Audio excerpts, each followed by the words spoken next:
The battle begins.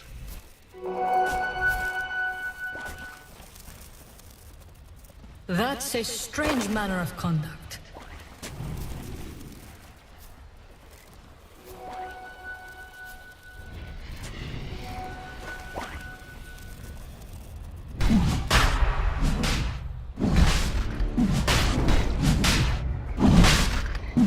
Could you live with yourself?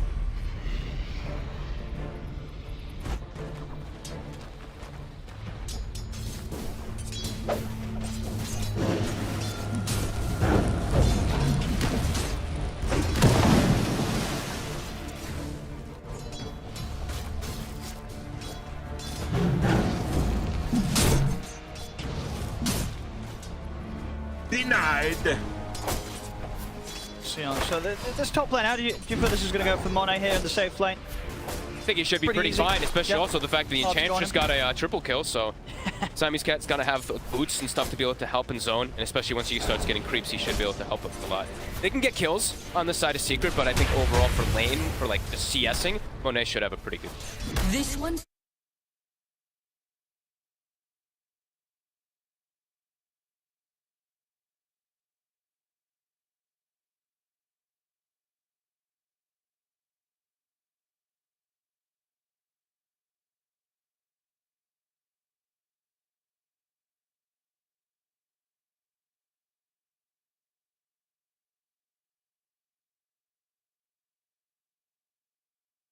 Spear throws him away from creeps, Rebuke pushes away from creeps, Fire Spirits, etc. It's annoying lane. So far on the first few waves, they're definitely a bit tougher for XXS to get the farm. Top lane trying to go for Siamese Cat, but he's got the heals going, and Rezo has to back away. Have to use a salve of his own. Mid lane, seeing it's pretty even. Nisha has a little bit more denies. I guess that's to be expected. But it looks like the lane matchup overall still hasn't really changed too much. It hasn't been the best.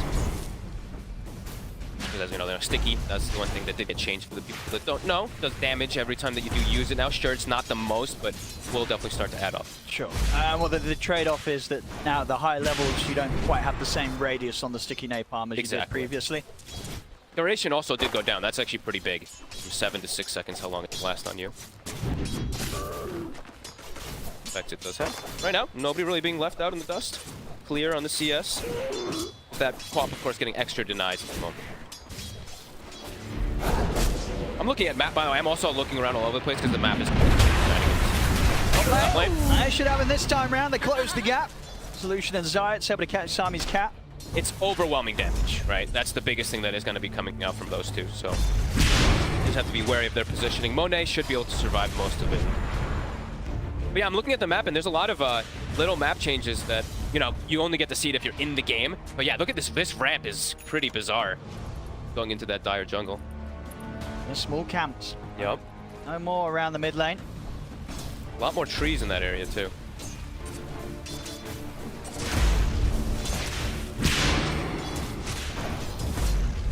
Here we go, yeah, of course, the flag bearer creep is out. Oh, is it out? Okay, I was looking, where is it? Yeah, it's this little one with the flags on. So it is just a melee creep. It's Okay, a melee confirmed. So creep. just melee with the flag. Got that with extra resistance as well, right? Yep. Extra magic resistance.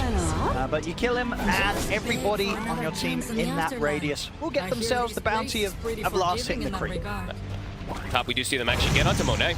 Able to clear the gap. Shiny! Flag bearer, okay, has that little aura. Yeah, it's really tough to actually see it. Well, yeah. It's got the little flag. The little I mean, it's got a flag, of course. It's got a little flag. Puppy.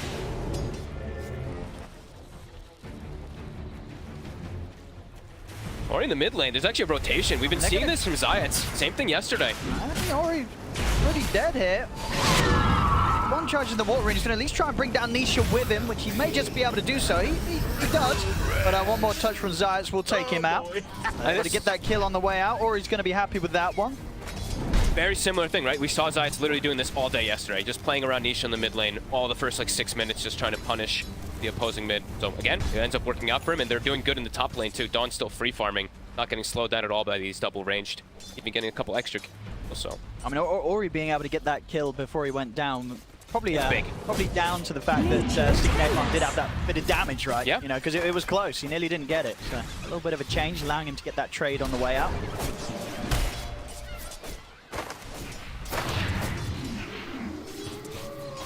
Definitely seeing Ori struggle, at least on last hit. Just, I mean, there's still similar things for the Batrider. It's always been. Top, nice trap. Grabs Siamese Cat again. She's caught. There's no struggle to lay you down get the another damage. chance, Slides in with the hammer. Kill for Secret on the top. See down bottom.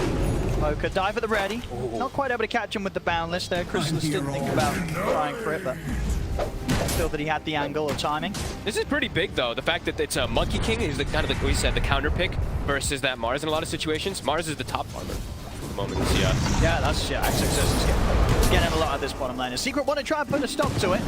They'll make the move. Spear to push Chrysalis back momentarily, and that will give enough time for XXS to walk this off. So Top again.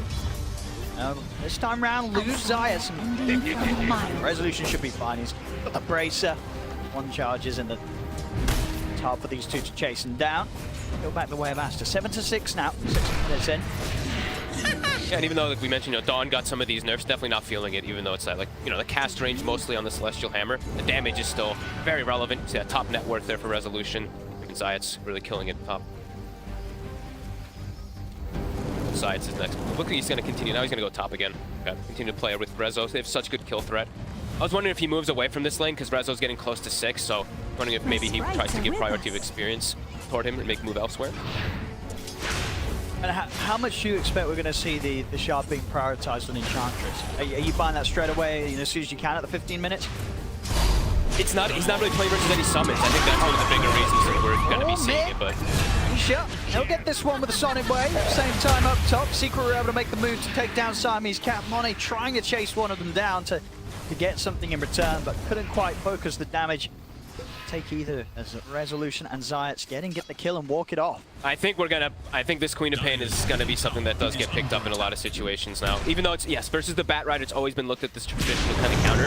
I think I'm really starting to see like Bottom lane domination being massive. And Nisha using that power that he built up in the mid lane to come down to the bottom and take out XXS, as we saw was having quite a chill time down there. And look at the skill build. That says it all for me about wanting lane domination. Because Scream's gotten buffed in the past where people were trying to get it for the lane anyway because it was really quite large. You can only hit range creep. But now again, Zayats, he's been able to corner off Siamese Cat pretty nicely multiple times, and every single one of them Resolution's been there to be able to slide in and get the job done.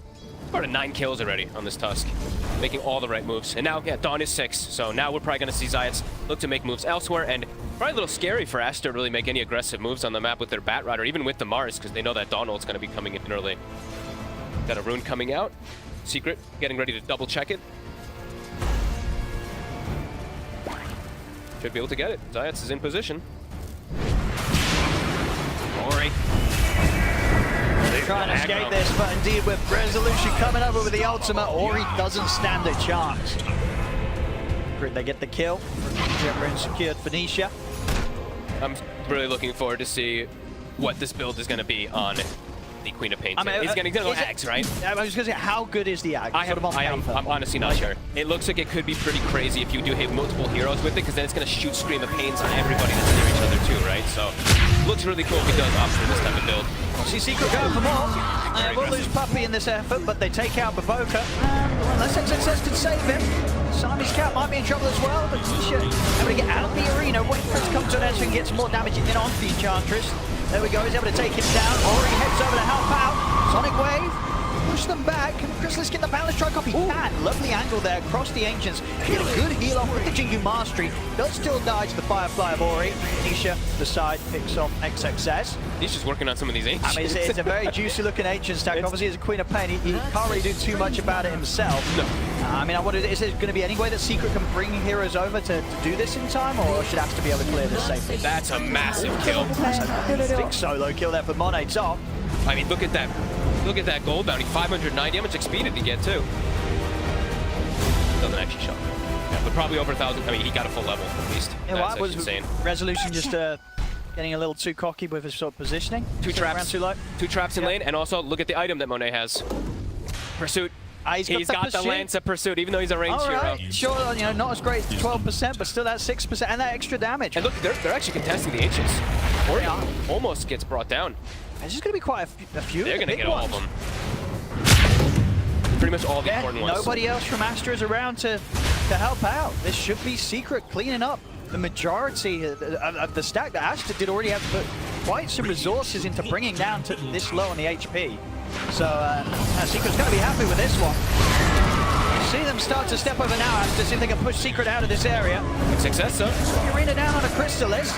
Crystallis has got backup. Solar Guardian's coming in from Resolution. Boundless strike into the ultimate of Resolution will allow him to take down XXS. Snowball over towards Ori. Aster in a whole load of trouble here.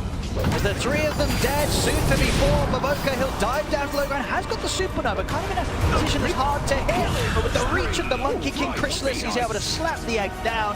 4 dead on Aster.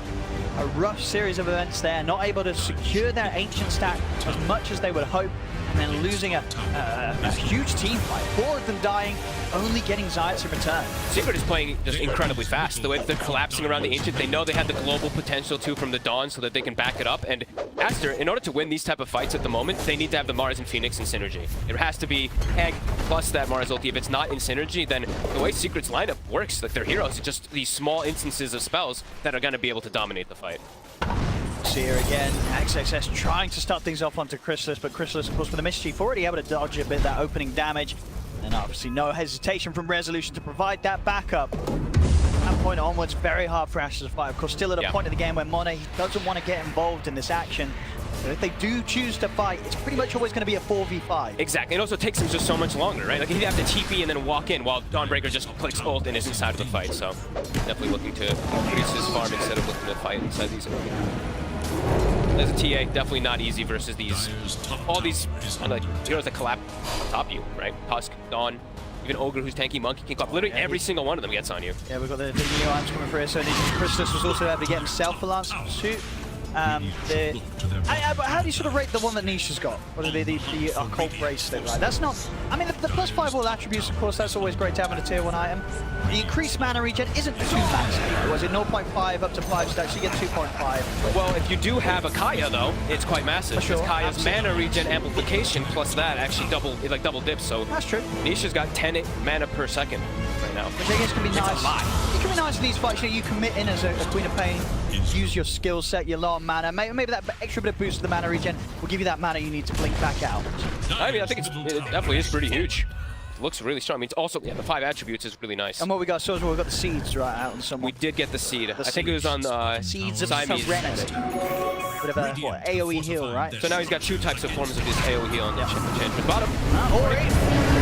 He's going to have the backup of XXS and Baboka, and it won't save him. Supernova's going to be used, but Secret, they'll look to try and get in position to pop it. Can they get enough hits in? They can't. Have to back off. The stone catching Resolution off the side. This time Monet is ready to join. CP's in, lays down the trap, kills on Resolution. Sonic Wave out onto the 3 of them. Monet did have the refraction of time, so he's still sitting at full HP. Turns his attention over towards Puppy. They'll lose Siamese Cat.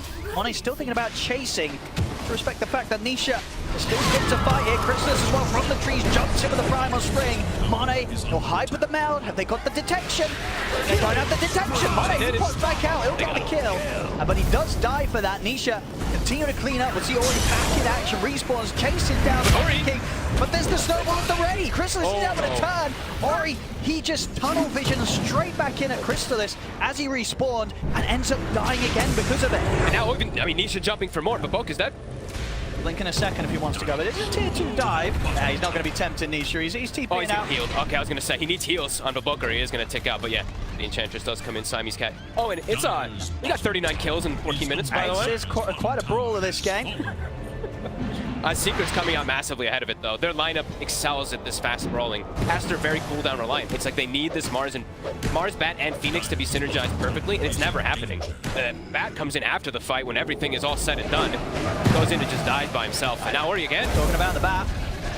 We'll be able to knock Crystallis back with a Flame Break. So Kong's command won't be used to too much of effect there, as Ori's able to step out.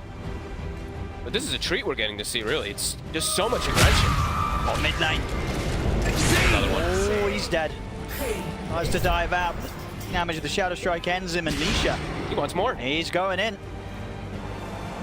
That Arcane Rune. It's a free game for the Queen of Pain. All he has to worry about is the lasso and the Mars. So you can see how much he's been pushing the limits. Even going for what I saw was like a 4-1-3 skill build, and then he started getting extra points in Blink because he knew how elusive he can be even without extra points versus limited stun.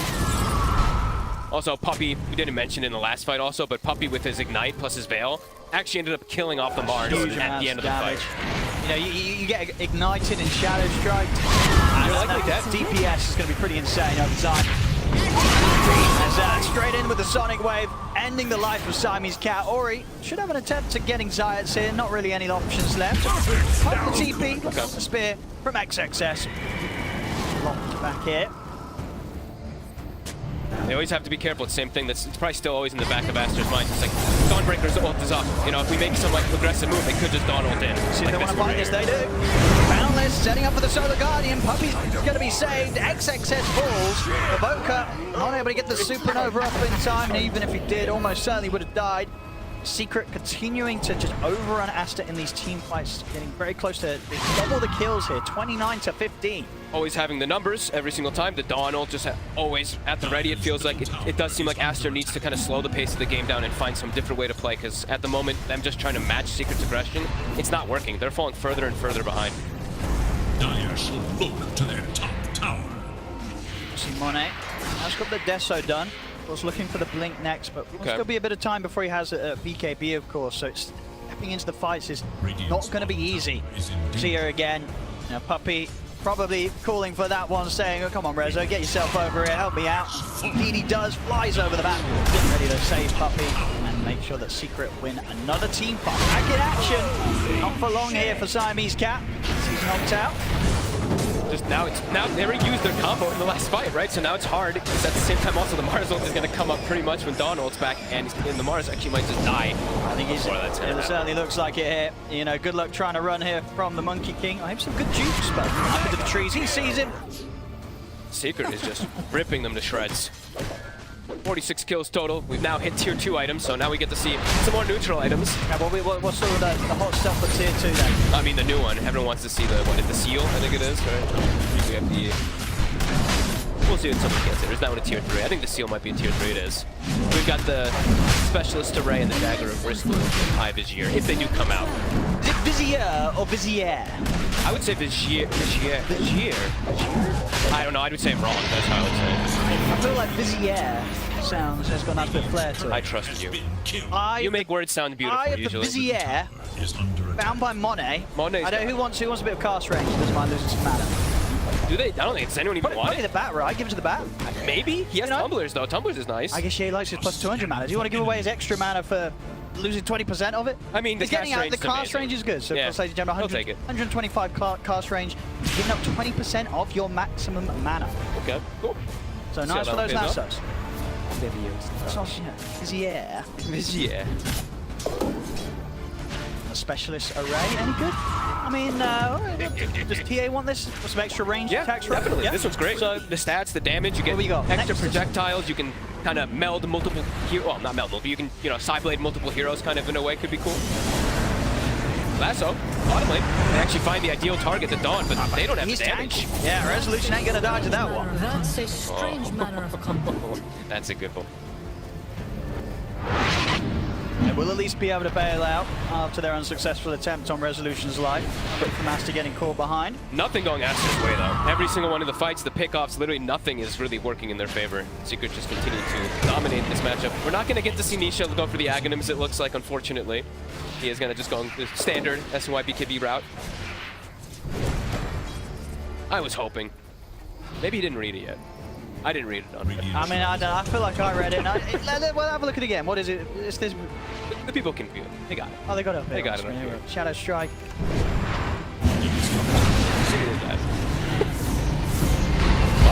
Rezo. He may be able to save others, but obviously he's the one that does the saving, not the one that can be saved, really. Nobody to Solar Guardian for him. Well, on the other side, though, another offlaner does And get in the taken mid, out. Ori. Nisha's making the moves onto Ori. Ori's going to go for the TP out. Oh, they'll blow him up with the Sonic Wave. The lesson for you is never No try. escape for Ori. Nisha. Getting a Queen of Pain in this type of game, 11-2-14. They've continued, as we mentioned, yesterday, watching them versus Liquid, right? Well, yesterday we had Secret Alliance. versus Alliance. Yeah, watching them yesterday, saw Zayats just playing all about the mid lane. Just putting all the emphasis to make sure Nisha snowballs out of control. Same thing today, and it's a Queen of Pain, who probably one of the better snowball heroes. Ooh, some nice little jukes there from Siamese Cat. They're chasing. Dyer's I don't know where he's gone. That courier might see him though. Ooh, this specialist array is actually really cool for farming too. kill. Yeah, of Watching course. Monet. I feel like that's going to be sort of the biggest effect. Like, ooh, it looks really cool. Three little Deso hits fly out. He does get the proc. Well, he doesn't get the Deso hit right. What do you mean? No attack modifiers. It shot the Deso hit though. At least the visually did. I actually didn't see the Because it does debuff. say it says no attack Let's see. modifiers. Let's test. Does not trigger attack modifiers. Okay, let's see. Well, you look. Well, I mean, that was all. I mean, no, I did see indeed. It did indeed. The extra attack projectiles did It have looks the like Deso Deso, vision. but I don't know if it does the actual. Well, according debuff. to the text, it shouldn't. But who knows? I'm gonna keep an eye on it. Yeah. Let's see. Anything else happening right now? Niche and Zayats are pushing the mid lane by themselves. No, it didn't. It did not. It did Okay, not. so It's just a visual thing. Okay, cool. Which is fine, but it gets also kind of confusing. You might see this hit Yeah. going to you, and it's not doing the Deso effect. But no, Good to know. yeah. So don't worry. If you're watching it, think, oh, it's doing the attack modifier. It's not. Oh, and it looks like if there are no extra units, it won't proc either. Just Oh, saw that's that. nice. So that's nice. That's it's not gonna like just use it and when there's just one creep. I don't believe. Okay, cool. Was it every 10 seconds? Yes, every 10 or 11 is it? 12. 12 seconds. So Aster right now, they're trying to just kind of avoid fights. They're building a decent net worth, at least on the TA, but it does feel like such a difficult game for Monet to really carry on his own, right? It's a 4 protect 1 lineup with this Templar Assassin versus all these gap closers, even BKB piercing disables, tankiness as well. Not an easy game for Monet. I really just feel like it's all on him. But Puppy's farmed. Wow. I guess he's got a Philosopher's Stone too, but Puppy's got mech and a veil. Let the bodies hit the floor. I mean, how sort of sad is life for supports nowadays? You know, if you didn't get that with the sort of the minus 15% passive GPM, is that a big hit for supports? Oh yeah, definitely. I mean, those type of things always end up being very noticeable. Fortified. Radiant structures are fortified. Plan is here from Aster, playing very defensive, of course, not wanting to come out around this tier 2 whilst Nisha has the Aegis. And another Not easy. arcane rune. You don't want to step near this Queen of Pain. No, you see this 4K lead, and you're like, oh, it's not that. It's like they're that far. They're actually very, very far behind. That 4K is very misleading because you look at actually levels, and the supports on the side of Secret are just out leveling the cores completely. It's pretty massive when you don't just consider the There we gold. go, smoke time from Aster. They know what the Aegis has come to an end. Okay, let's see what they can get. See who they can catch. Chris, Ooh. well, of course, even if they do catch another core, the option for a solo Guardian play from Resolution will be there. Do they have damage? Like, the Mars is level burst? 11. They need Monet. If Monet's Yeah. in it and can get those sort of meld Deso hits in, then there's the opportunity of bursting through someone before the solo Guardian can connect. I don't think they're going to have the damage for all the cores. They're going to have to just take one or two I mean, kills he's and then just reset. jumping in and he's already spotted out Siamese Cat hit. Already becoming a they're bit more Ori. awkward for Aster to make a move with that smoke as Ori caught off on the back lines. That ward's still there. It's almost full duration from Secret. Bit of a different one that we do see, usual. Secret just, it's full control. And their 3 cores feel pretty unkillable, even if they do get lassoed up. Like Rezo will always have that extra backup, so they have to get the Dawnbreaker, but catching and killing the other 2 cores is very difficult because of how tanky they are. I mean, catching Resurrect's tanky. Tower is Oh, we didn't actually point this other one out. I don't know if you did at least. We did see Monkey King got the Dagger of Bristol. Oh, we did not. So Dagger of Bristol. this one's a cool Is that one. how we're saying it? Bristol? Bristol, right? Bristol? R-I-S-T. Bristol or Ristool? Bristol. Alright, Monkey King, yeah, right there. But anyway, consume 100 health to gain 40 damage. Really cool with heroes like Boundless Maybe Strike, Ristool. Tonka Cleave or something. I think this item is actually really interesting. Maybe a little bit overtuned. It's a lot of 40 damage. 40's a lot. And you get a passive 10 attacks. Are your Wukongs getting that plus 40? Probably, right? I mean, probably, right? If you pop that before you pop the ult. Oh, alright. They get your damage. Someone get a lobby. I'm in. Get in the lobby. Ooh, the stun actually connects top mid-dive. No, I guess they would, because it's a buff. Well, that's a passive. It's just the item. No, it is the active, so they probably wouldn't. they probably don't, but I mean, we'd have to see. But you never know. You never know. Never know. Sometimes it shouldn't, but it does. They find Puppy. And He the should. lasso. They get the lasso on him. He's dead for sure. Okay. Good start to the fight here. Resolution's having to bail out, and he will be able to. Aster, nice catch there. He catches Nisha. That's a huge kill, and the money, of course, going into the hands of Monet. Which, couldn't have hoped for anything better there if you're Aster in that situation. And now he's straight up to look for a smoke. He gets something more than found Zayat. Got Snowball. He's got the blink afterwards too. See if he can outplay them. Blinks north. Oh, it's a good start to the play. He's got no TP though, so he will inevitably die. But They might not waste time chasing. We'll make him work for it. See how much? Oh, they do. Oh, actually, they'll drop the arena. They want him dead. It's massive though. They finally pick off Nisha, finally slow down his momentum right after he even picks up plate mail too. So Secret being very split up and getting caught off guard because of it. Look at top, yeah. Crystal's making this move, allows them to make the move onto Nisha.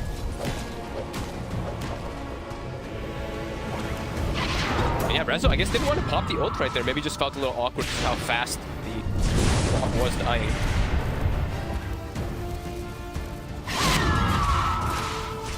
Signs of life.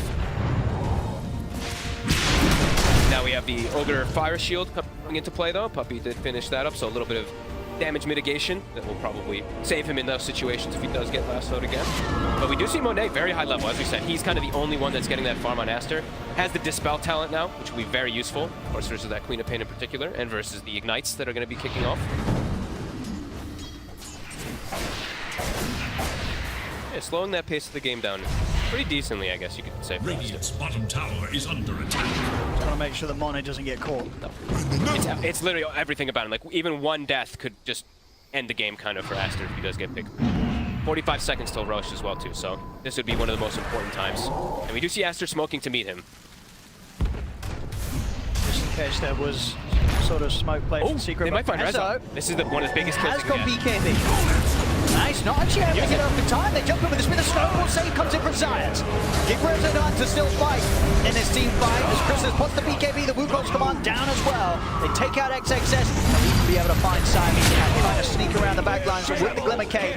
3 dead on Aster. Quick reactions, big kills all into the hands of Chrysalis, getting the triple. Great save from Zayat. Big play. A little worried for a second too because Rezo held the BKB, but yeah, Zayat's there to bail him out perfectly. That's why they went for this pick as well too, right? Just having that save function. Sure, it doesn't work versus Lasso, but it always will be able to work versus that Mars. What's next here? Rory. Stay hidden 5 seconds. Be able to TP out of this area. Clear another wave. Cool items, anything else here? We gotta start getting new ones. No, tier 3's coming out. There's only one new tier 3, right? It's only the anything that's being left. We're seeing the players not tier 1s, the tier 2s. I mean, they returned it. For instance, so they don't want the Eye of the Vizier. No, they dropped kind of all the new ones actually back up, so except for the dagger. None of the new ones, at least the tier 1 in this game, are being favoured over later tiers so far. Not at the moment. And on the side of Aster, yeah, not either. Like they're High Vizier is actually put on the Mars. That's interesting. Cast range for him. Second Roche, a big one. Shard picked up now.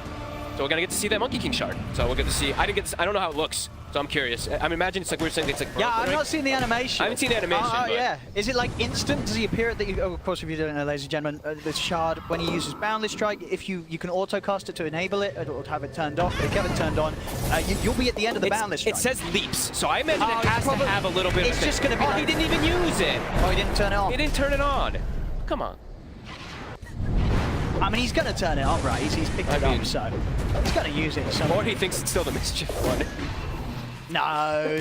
Oh, we got the Ogre Seal Totem. That's a fun one. Oh, it's a good You'll one. remember this one from Aghanim's Labyrinth. Yeah, it's good stats. 12 strength. 12 strength. It's a lot of bounce distance, too. I want to see how much it really is. Can we get a test from Zayat? Come on.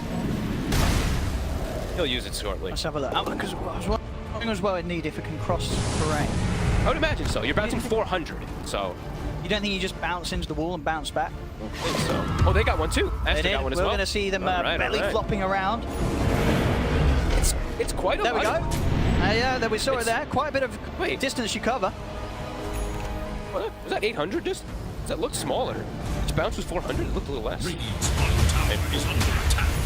Still looks kind of cool. We're going to replay here, I believe. Where's the replay? Look at him. Here we go. Watch this. Watch the Boca die. Okay, no, he definitely went 800. Okay, cool. But Boca just got caught top. He was just trying to, he got hit by a punch and so. More focused. Ori, trying to cut some waves. He's doing a good job of it. Zayats is on the case. Is under attack. Oh, it's close. Oh. He had him if he didn't blink on high ground there. Yeah, also the Ogre Seal on cooldown, so he could barely flop his way out. Maybe he thought it was up. Oh, shut.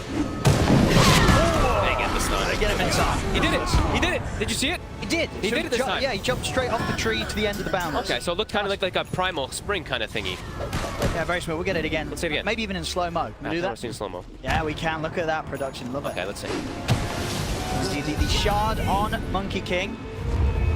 You have it enabled. You will. Okay, sort of just. It looks so funny. It just sort of just slides down there, just drifts down the stick. Straight into him. Okay. I mean, it looks dope. Secret now on the smoke after that pickoff. Looking to get a little bit more, claiming the ancient area. Continuing this lead, 11K, 41 to 19. And they pick up a gem early. Puppy does grab one, so those TA traps all going to be cleared out, so they're going to have full freedom of the map.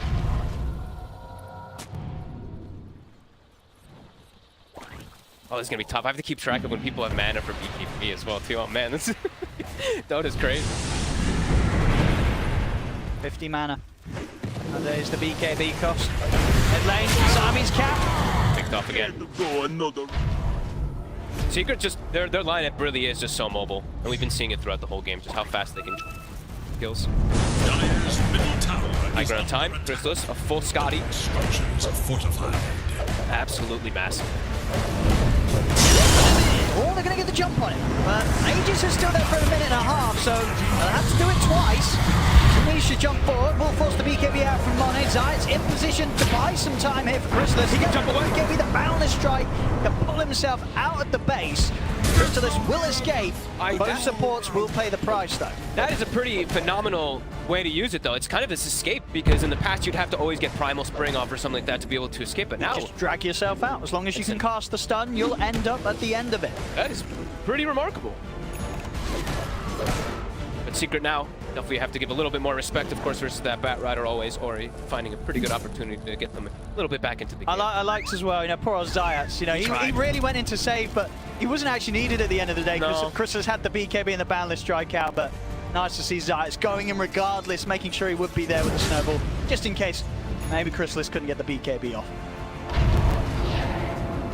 Did they lose they didn't lose their gem, did they? No, they still have the gem. Looks like Aster was actually wants to pick up a gem of their own. Try to get back some map control too. Very limited vision on the map for both sides. And now, yeah, Nisha, like, queuing up Lincolns, so now they're starting to prepare themselves versus the Bat Rider so they can get ready for high ground push.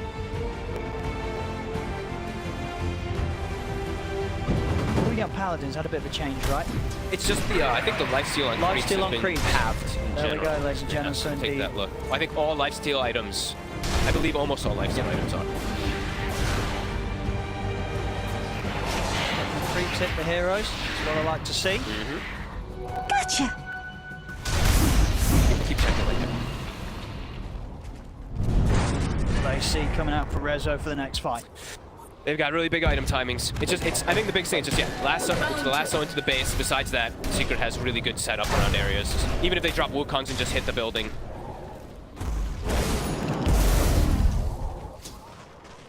Just have to be very quick with the way that they react. They see the Bat Rider jump in, they have to almost instantly blink punch him.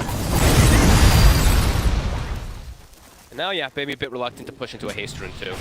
Or he does have one, so that'll be able to pull him definitely under tier 4s. Play the farm game. They're going to go for the smoke. Aster in this position, know that their best bet is still to step out, catch Secret, potentially by surprise. With the haste, it's definitely a decent opportunity. Monet, his damage is not insignificant. He just finished up the Daedalus right before this fight too, so he will be killing heroes. Anyone they do grab will likely get brought down if Zayas doesn't save them. Got that quiver as well, of course, so able to pretty much guarantee that he'll quickly be able to get in that first big burst of physical damage. Scan there. was used. It did catch them, but Secret smoked themselves, so this ward won't spot anybody at the moment. DD Rune in the bottle of Chrysalis too. Double damage. Preparing themselves for a wraparound, getting the fire shields put up on everybody. And they'll fight. Good jump. Success responds for the arena. Put the BKB as well. Back to the side, or he's already dead. He'll use the Supernova, but Nisha and Chrysalis there in position to take it down. That was not the fight that Aster needed to find. The three of them will be going down here. XXS dead. Right, this shard is actually really good. Honestly, this Monkey King one, because now you don't have to like stun and then Primal Spring off to get onto them in that distance. Right? He's immediately on them, and then he can use Primal to get up to another hero. And also, the DD definitely came into play, of course. It was like 3/4 of the Batrider's HP in one swing. Yeah, they just destroyed him. Or he just didn't have time at all to get to play in that fight. They're immediately getting rid of the bat. They showed themselves for like a hot second too. I believe the Siamese Cat, he did look on the outpost. So he revealed himself to the side of Secret. Secret just fully commits in at that point to be able to get on top of Aster because they knew where they were. Secret, yes, turned up ferociously in this game. 46-21. They were ready to fight. Aster in this game one, they just weren't quite at the same pace. Secret take the mid racks. Racks they'll back off for now. They'll respect the fact that Aster's got everybody coming back into play. They'll be happy to back off, look towards the next Roshan. I think teams are gonna have to just look at the way that Secret addresses, like put so much attention on mid lane. They have to just start helping their mid. It's just now 3 games in a row I've seen where the mid laner is so crippled. Like look at Ori. He's level 18. He's got 9 deaths this game just because all the attention. Like every time he went mid, like it was always an extra, like a tusk coming in somebody else. Like I really think people have to start looking at the way Secret's just assisting Nisha, and they have to help out their mid laner just a bit more. See here, Aster, they're coming out with another smoke. And they had to sort of take this risk. It's around the potential time of a rotary spawn. They're going to jump in. The lasso onto Chrysalis. Chrysalis taken out. Immediate buyback though from Chrysalis. He wants to be able to rejoin the team and keep this fight going. Jump forward from Nisha. Zapta they'll step to the side. Sonic Wave flies across the 3 of them, takes out 2. Nisha, he's not done yet either. He's looking to jump forward. XXS bouncing himself away with the Ogre Seal totem, but the snowball still closes the gap, stops his TP. And Monet, they found him. See if they can get him as well. As indeed they can. 4 dead. Aster just putting everything into these smoke moves, very much sort of desperation plays with the state of the game. They get out and they do get a great catch, you know, killing off Chrysalis. One of the downsides, of course, of this stage of the game with all these big ults you have to throw down to kill one. They put the buyback. The effect is not really going to be felt. And over again, I mean, we did say like earlier from the advantage that Secret got to, it's Aster, they have to blow everything onto one hero, and then the gas is gone. It just lets Secret kind of clean up the fight afterwards. They commit everything, and then there's just a buyback afterwards. They didn't even need Secret dominate the fight even without that one. So the buyback's coming out now from Aster. Another one from Siamese Cat. Tier 4s both have fallen. The Ancient exposed. Plus one thing that could maybe play to their favor in keeping this game going, you know, the Ancient nowadays, it's a little bit stronger with the new patch, it's right, very Fox? strong, yeah. It's got 10 more armor, double the HP regen, of course, during backdoor as well, too. So, yeah, we see in the fights every single time, right? They have to commit literally everything to take out one of the hero, and then there's just a bunch of other cores, even the support surviving. I see every single fight here, the amount of damage that Nisha is doing is pretty insane. Yeah, he's played this one really nicely. Like I said, I was really hoping we'd get to see a little bit of difference, but either way, we're definitely seeing. If Nisha's not buying it in this game when he's popping up, I'm kind of doubtful if we're actually going to see any Queen of Pains buying it. Because I feel like if you're playing Queen of Pain right now, you're taking notes out of this man's book. Good lasso. You get the spear follow-up. Rezo doesn't have buyback. See the supernova off the side, but the BKBs that Nisha's able to focus it, take it down. Yeah, Nisha's in for more. I mean, once again, a fight where Aster, they get one. Can they get anything more? The spear is there onto Zayas. They'll turn towards Money, jump forward from Nisha. This time Aster will get 2, but it looks like they may lose it all here. It's indeed GG is called. Secret will take this game 1. Yeah, Nisha 21-3 and 22. Well and truly enabled from his team. an absolute menace. Definitely, you know, we've been talking about in the back room too, like how much we're going to get to see lane dominators. This is just one game of an example, but definitely looked good. Bob able to kind of decimate, take over the game versus limited disable.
Aster, perhaps you could take the same route and just ban the Quap. I think that's the worst matchup that Ori was probably going to run into, but they're not going to get the chance.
Obviously, being able to get rid of the Solar Guardian is always nice with the... Yeah, Yeah, that's right. It's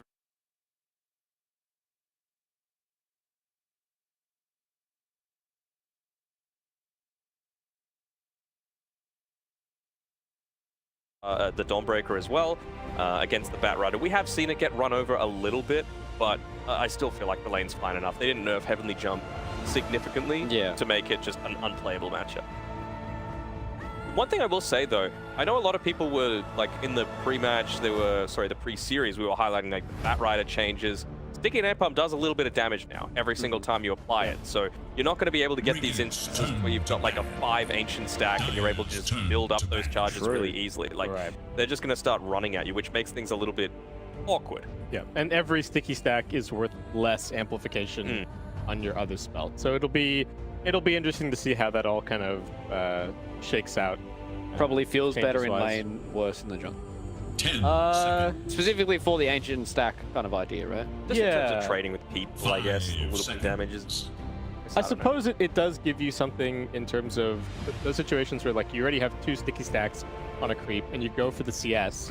You can also kind of use the next sticky stack, push just that little bit of extra damage to maybe get the last hit. Oh, nice call. Pay up. They are gonna take the Okay, I'll give you that one. I will. Yeah, give you that one. you gotta pay that one for sure. I like the puck ban as well. Like, when you think of a Centaur, some of the big counters to it is things like the Dream Coil, right? You can Stampede, but if he just coils you, who cares? 10 Same sort of thing with the seconds Batrider pre-BKB. You are neutered, and even in the lane, it deals...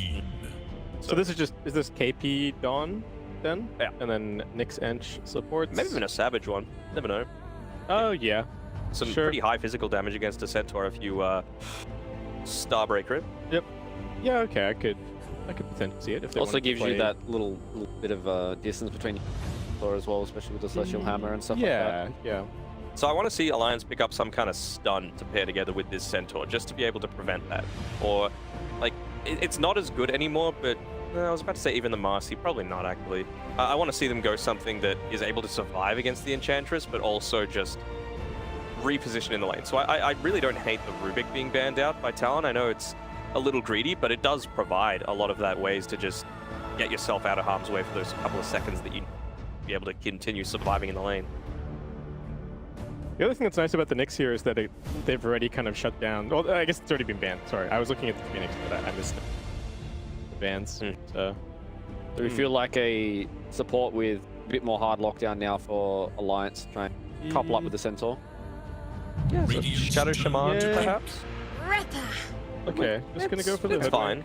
Again, they just run at you, you bushwhack them, right? Like, just make sure to say Centaur, hey, run close to the tree line. Still gonna go Wyvern? Okay. Hoodwink Wyvern, okay. I don't hate it, but I would have preferred something that doesn't necessarily do damage against the Nyx Assassin, because I feel like you might be able to bushwhack someone, you might be able to slow someone with the Wyvern, but something like a Lion or a Shaman that just hexes you, and you can't carapace it off. You have no answer to it. Would have been, at least in my books, a little bit good. And then even with the Nyx itself, not the greatest at being able to deal with some kind of split push. So if you went Shaman, then you could do some damage into some towers. You've already got Centaur to do that, of course, but it just feels like it would have synergized a little bit better. But clearly, Alliance have an idea of what they do.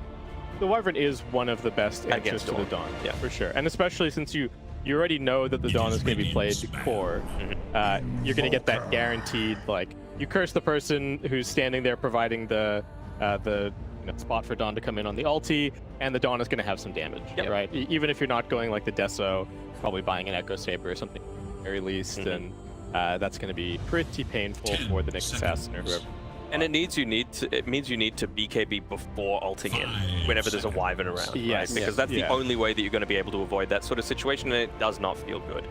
That's not right.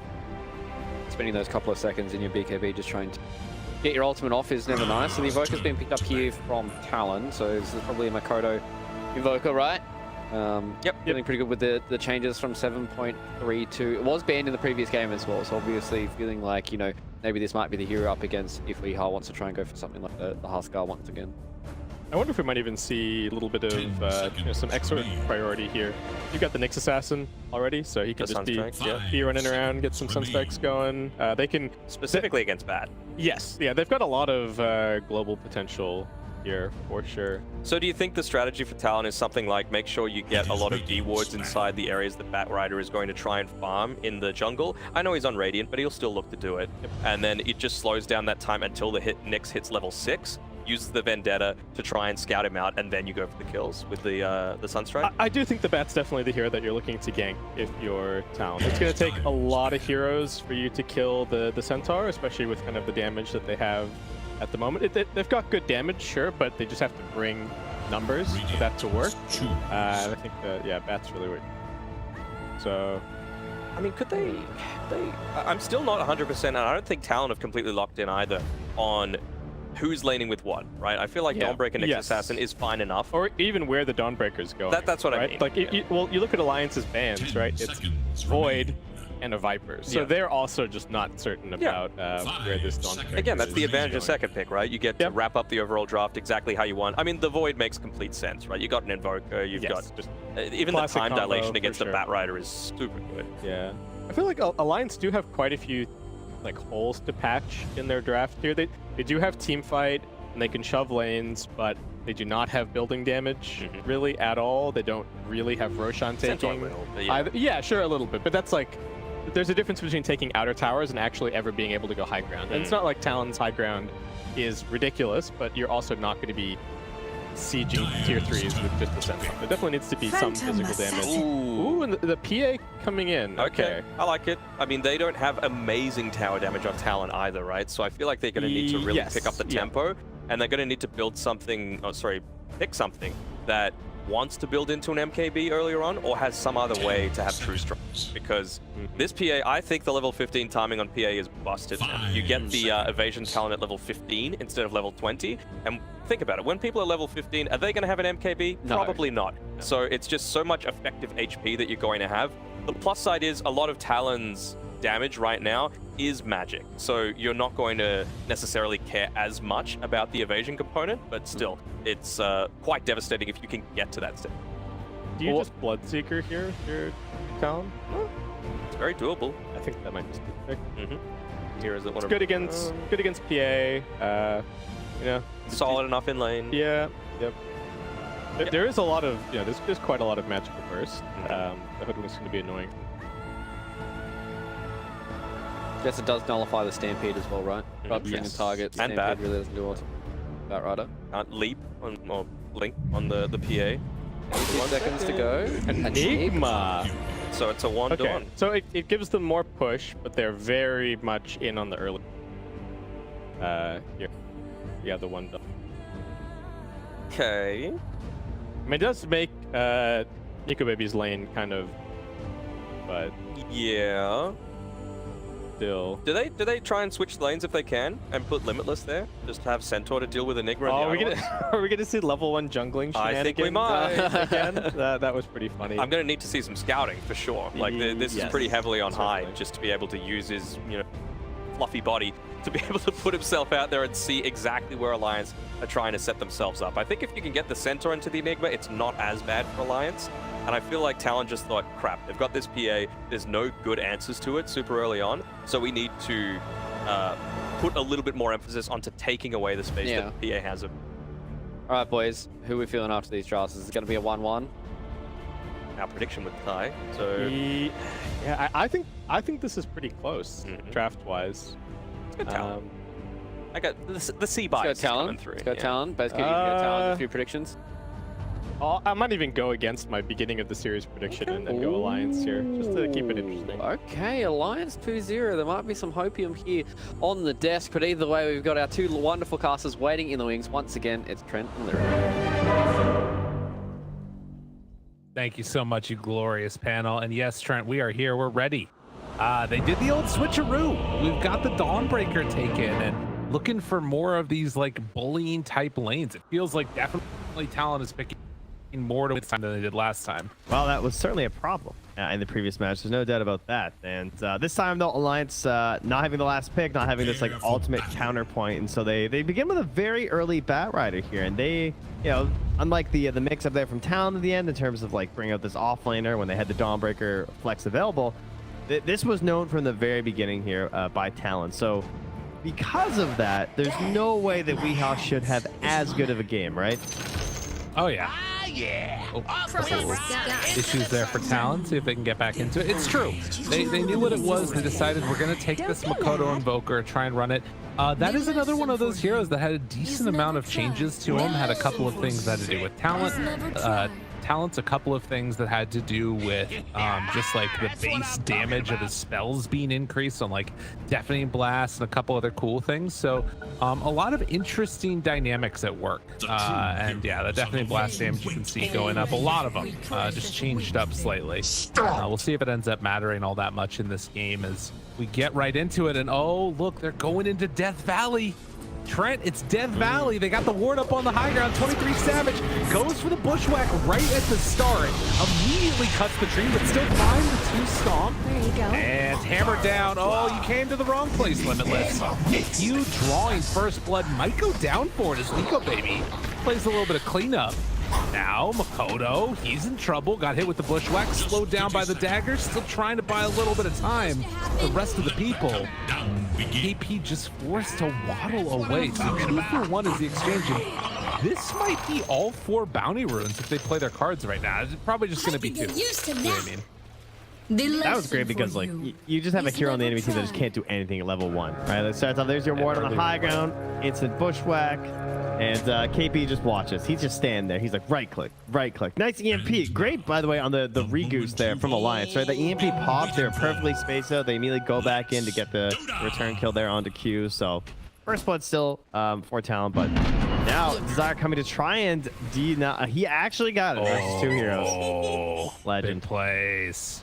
What so in the real world, he did get the deny on that observer that obviously Talon knew existed because of the way the bushwhack was thrown at the start. I'm gonna call that Death Valley from now on. I just coined that. If anybody else says it was me first. How about everybody's word? What about like the Grand Canyon? Right now, okay. Yours is better. Death Valley's better. Find something. Trent, I have a question for you. I love questions. On Sticky Napalm, when you hover over it, what is extra damage versus just regular damage? What makes it extra? It's extra damage. He gets the application damage and he gets the extra damage. Well, you know, now additionally deals 6, 12, 18, 24 damage when applied. Additionally, extra. I mean, just read the patch notes, Gabe. Read all about it. Yeah. Extra. Read all about it. Set up that. Yeah. See, you know, Titanic sunk, iceberg. The year is 19. Well, sure. Sounds good. Somewhere around there. Top lane. We got Hyde playing up against Limitless here. Desire going to try and get this pull, and it looks like it is going to connect. Gets a little stompy out. Has Enchant ready to go. So we'll manage to play a little bit of interference and reset the equilibrium potentially. Rejoin aggro. Yeah, it's just a little bit of a battle going on. Yeah, look at the range creep stuck over there at the very least, but the Courser returning, so Hyde gets the best of himself. Fortunately for the carry player. My sprites are with us. 23 Savage just into Limitless there. You can see the early power of the level 2. You know, they nerfed Celestial Hammer range quite significantly, but didn't really, you know, nerf it that much if you're actually right on top of the hero. And also should be leveling that up pretty quick. Yeah, that was a necessary nerf, right? Because the thing was that Dawnbreaker was too much of a threat on the initial play of just like the first Celestial Hammer and could enable worse supports. Now you actually need like a decent support in lane to be as dominant. I think that's a good change for the hero. He was too strong in a vacuum. Hey, how you going? Bill getting some good damage there. Good bushwhack. Okay, that hits if it wasn't the extra 100 speed. Let's go. That bushwhack would have been a little bit too slow. There you go. You did not the value. Good lane. Weehaw already not having the same type of game that we saw from him earlier. 7-2 versus Makoto's 13-4. Yeah, not a surprise. Yeah, in this matchup, right? Like, you know, they saw the matchup. He's like, yeah, I can get a good start on my Invoker this game. This is going to be great. Got a couple buffs to the Quas Wex as well with like some of the changes to level 10 talents. That feels good. It's already the more dominant style. Certainly easier to execute in a lot of lineups since you don't need the big combos to like set up for Sunstrikes early on. And the most interesting thing to me, though, is definitely this this choice to go KP on the Enigma and this bottom lane, because Enigma, obviously with the big change, you can't demonic conversion the flag bearer, so that's still going to get through every single time. That's one slight downside, but hey, you're still Enigma. You can still deny the range creep if you want, help to pull the wave back to your tower, which is where the majority of this action has taken place on that bottom lane. And he has a lot to do this game. It's a big game for him, as he is that last pick for them. They made the shift for the position 1 Dawnbreaker, and I'm curious how well his game will go playing into a Wyvern, because that hero can really mess with you, whether it's the Eidolons or just try and get off a good black hole. Right, it's a super annoying one, and if you can find him in the back line, it works quite well, but obviously we'll have a long time to fight that one out. Nico Baby gonna lose his courier and keeps on getting these denies. KP taking away that extra bits of farm that it would have gotten from the Eidolons. So nicely played. I think that was like the 3rd or 4th of them. Makoto gets dove in the mid lane. Do they have enough for the finish? They do. Weehaw comes on in and cleans up. Oh, the ultimate danger versus the Batrider. The one thing you can't do, don't let the trade happen. Don't let them get away with it, right? You know, you build too much stack up there, and that is pretty painful. He might not have the small camp now, but then immediately going towards the water rune. He's going to go for the bounty. Oh, he's going to get it. He's doing it. Yeah, that's a good start for him. This is exactly what he needed. The lane wasn't going like terribly, but it also wasn't going amazing, and now it's really they see him. A nice catch up. Yeah, he's running through a ward right now, though. Doesn't look like they can really punish, other than the fact that this is just a big waste of time. All right. And will expire. Ends up actually getting the kill onto that creep. All right, this is pretty good. He's like, if I go back mid right now, I don't really have anything. Like, he's full. Get a little bit of farm for myself. He missed the flag bearer, though. That's the big question. It's like, doesn't get back in time. The free gold. Someone TP for the flag bearer gold. Got denied. Feels bad. Feels real bad. You know, carries don't like that when that happens. Well, 5.5 minutes. A very slow start after like a frenetic pace that we had in the beginning of this game here. Definitely playing it a little bit more conservatively in this one. Nobody getting completely demolished. Oh, wow, the top rune, though. We hop in trouble with that cold snap. Does have Stomp back up in a couple of seconds there. They actually dropped the lasso, but the heal not going to be enough to keep him alive. So Weehaw now in some trouble, gets connected with the Stomp. The Impale is there. Tornado lift up dead on Weehaw. Desire also in trouble. No mana, nowhere left to go. Just like that, Talon, they're going to pick up 2. All right, Makoto abandoned him so hard. He was just like, hide, I'm sorry, I'm going to let you die. But as long as he chases you, I'm definitely killing both these guys after. So you know what? You'll take that as the Ench. Like, I understand. I feel like there was maybe a chance to actually like actively counterplay that, but Makoto instead sort of saw like, hey, I have more reinforcements coming in queue. We'll get them both if they decide to dive you that deep. So completely fine for an Invoker player. I'm sure he's very happy about that situation. Unfortunately, the urn was on the courier, so that's a bit disappointing. 2 missed charges there, but not a missed stack for... Oh, actually, he did. Well, not a missed ancient stack for Weehaw. I was trying to do a fun transition there, Weehaw. Thanks for ruining it. Well, that's how it goes. They're actually scanning, so they know that he's over here. That might make him feel more comfortable playing aggressively somewhere else. Jeez, Desire, this guy, he's an obs denier. Change his name. He's in there. A desire to be the denier. It's really good. I like that a lot. Know what I'm saying? I'm with you. See me in Death Valley, you know? It's just... That's true. The new world. Fresh patch, everybody. Vlad's coming out soon for KP. You can see that they're sort of tempting Fate up top constantly. Savage pushes out the lane and then retreats back to the jungle to start farming it up. But yeah, the constant pressure that we're probably going to start seeing down bottom will become a little bit more dangerous for Nico Baby now that level 6 is online for Enigma. You go this way, and I'll go that way. We had a discussion about Nico Baby yesterday where I said his most iconic heroes as he's being built right now. Solar Guardian jumps in, the black hole onto Tutukalis, no way to stop it. They're both going down. Just like that, they move on in, drop ultis to get kills. Tutukalis trying to hide away and might be able to make it, but they've brought numbers for Talon down here to really put the hurt on them.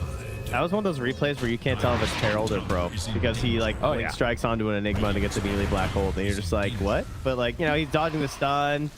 Thought maybe he had some help there in the situation, and it's gonna get canceled, but no, unfortunately, not able to make that play. But anyway, you know, I was gonna say one of his most iconic heroes is the PA, so he's ready for these. And look, it's on cooldown now. Now what do you got? Weeha's here too. Q in the area does not have Spike Carapace. They're going to pop the lasso for that, get the finish. And so they lose the Nyx Assassin, but also lose the tower. And the thing that's weird for Alliance here now, though, is that, I mean, they brought 3 heroes bottom with 2 TCs on court.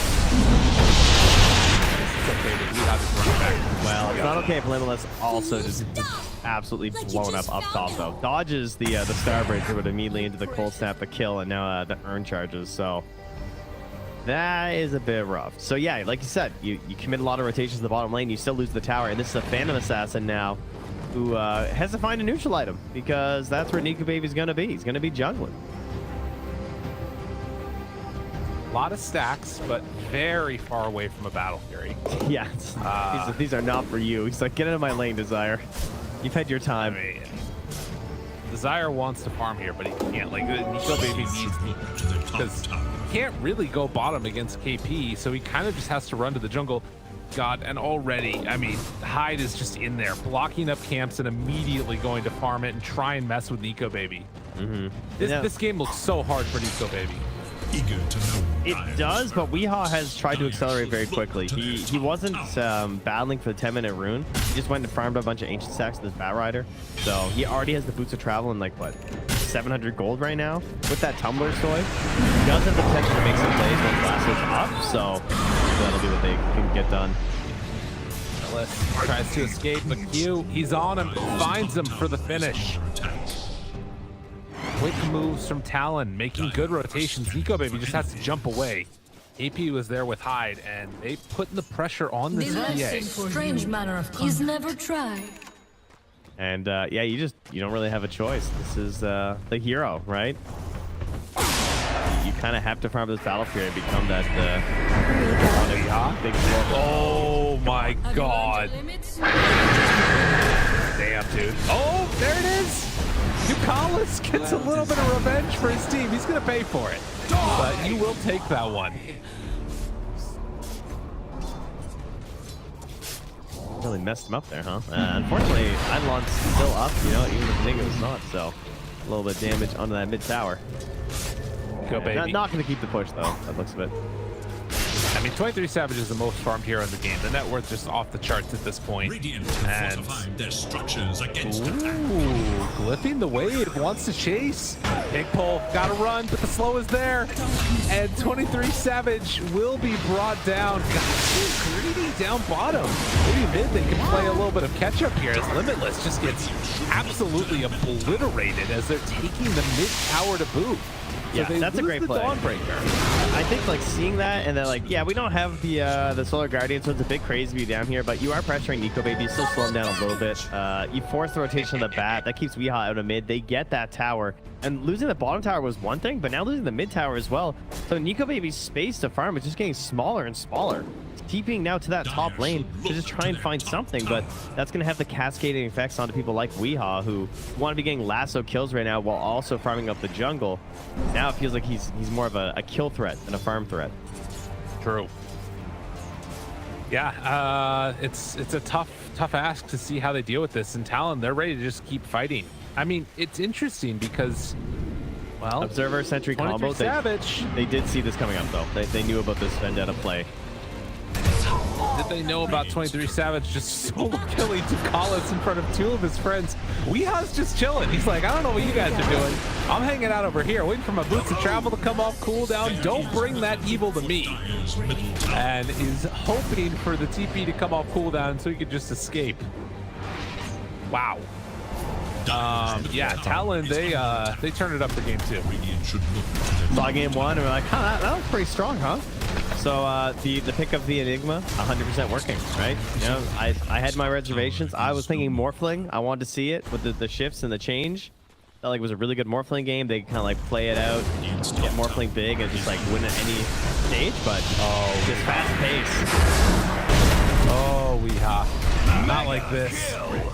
Gets brought down, tried to turn onto Q, but Makoto was ghost walking in. 23 Savage makes the rotation. 4,000 gold lead, not insurmountable, but a good start right here for Talon. I think Makoto's really showing off the Crosswax Invoker, though, again, this hero. So very strong, especially getting that matchup mid so early on, with the Batrider being known about and being like, yeah, I can play an Invoker into this, right? This is not going to be a Huskar to TA situation, so get all around the map, try and punish them. And part of what's making his game so easy is these towers being down, right? Because, like, one of the problems we often see is the need to fight and the need to assassinate people as this Crosswax Invoker. It feels like you're not progressing, but with the towers down, it makes it easier. And he lived here, though, and yeah, it looks like he will. Like Carapace on the lead. Tries to run.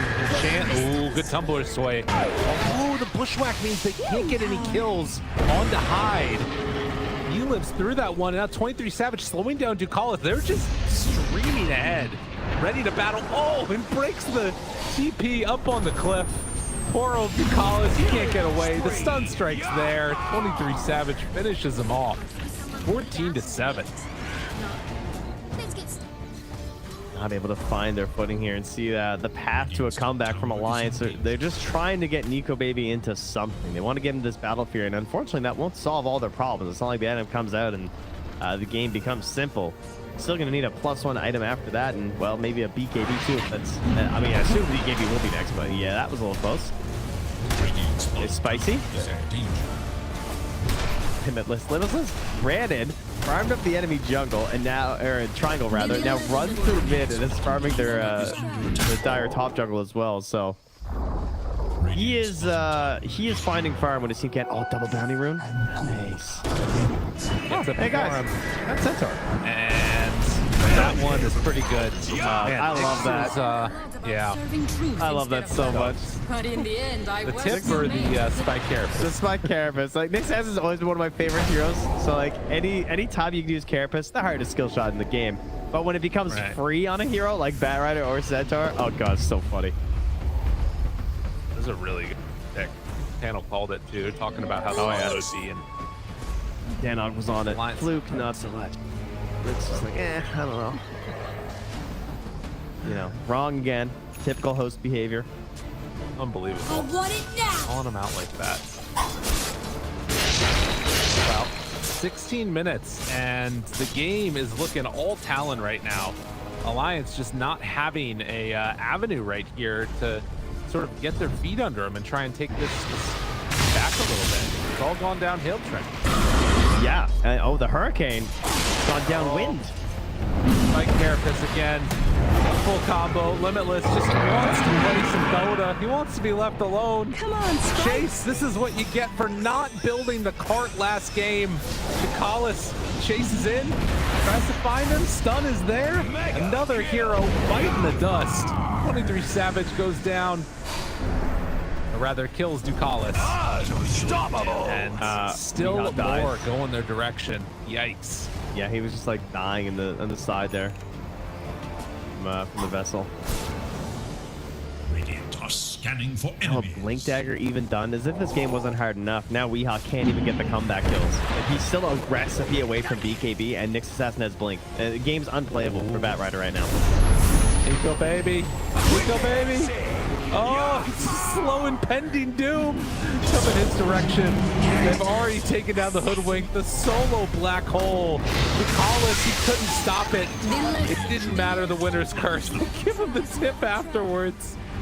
Oh man, Talon, they are not pleased about how that last game went, and they are taking out some vengeance on Alliance here.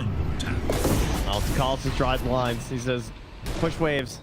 All we can do is just push waves, delay. We gotta find ourselves a game, and look at this on the Weehaw. It's actually nothing he can do. His game is, I can't even state how unplayable his game is right now. Look where he died. He's a Bat Rider who walked down the stairs. Like, blinking Nyx Assassin Tornadoes and Solar Guardians. Radiant's middle tower is What else? under attack. Yeah, there's just nothing to do. You know what else is interesting as Limitless? Hide. Don't show. Is he the greatest juker of the generation? Is that what I He might decided? just be. That was pretty solid, man. A thing I was just gonna comment on. I don't know why Mage Slayer got buffed again. This item already seemed really good, but now just the disassemble of the Echo Saber into that BKB, like it's insane. So strong. Oh, Weehaw. Like Carapace down, stun is there. Stomp, Sunstrike was out. Ew, in some trouble. Let's have another Spike Carapace. They get the lasso. Let's top Stampede a little. Split the uprights on the Tornado. But in the end, it was all space created for the 23 Savage Aegis. Eco Baby watching a little check-in here. Has found a Vambrace in the jungle. And is building towards a BKB to no one's surprise. Back to you, Lyrical. I'm here. We're hanging out, you know? That's all that Alliance can BKB. do. BKB. Shove out these lanes. They have another Dawnbreaker ulti. They have it back up. Kodo moving in. Hollis about to be a dead body. Shipwreck. And if Weehaw shows, I mean, he shows for a second there on the wave. Oh. Baby. Eco Baby almost died. He missed the stun up top. That was actually crazy. Like, he was like all into the dire base. But Q had to guess left or right. Like a 50-50 shot on where he was hiding for the TP and he just guessed wrong. Trent, one thing to keep in mind. He has his specialist's array. Specialist's array. Very good with, only works for range heroes, but ranged only, but you know, attributes and some damage, there's something there. I believe still the best farming item he's got, you know, he knows. Back home, and on the other side, Makoto chasing, finding, kill. Can they bring any more down? The baby turns, KP dead. Oh, suddenly the whole team's not here. The stomp is out. Try turn, Q is dead. Turn a second time now, with everybody getting up close and personal to hide. It looks like they won't go for anything more here. Man, there's nothing quite like an enemy team splitting up on the Aegis and punishing that. Very well done there from Alliance. I mean, the Dawnbreaker can always be there from the Solar Guardian, typically, so it can be a bit of a threat, but they just see this opportunity where the Aegis won't be there. They find a quick pick onto the Enigma, which was huge, because the Black Hole was coming back up very soon. And Nika maybe actually finding some farm towards, and now has the Ogre Axe Gold as well. There's a chance he gets BKB before they lose a lane. There is a chance. And that BKB's is done for Weehaw. thing they're holding on to. Game's coming back. He needs it, because Q is chasing him again. Oh, stun. BKB's not there yet, Trent. Yeah, there's no solar. It's coming out to him. This is okay. He can get blinked on. Yep, this is okay. This is fine. Yeah, everything's good. Oh, everything's fine. Boomerang. Can they find any more? Stun. Backs away. Hide. This is the sharpshooter. Burning mana. Still chasing. Baiting for Curse. We're just baiting. Curse back in 15 seconds. It's all a bait. Good jump out. We're close to finding him there. Going through Savage slows down to Collis.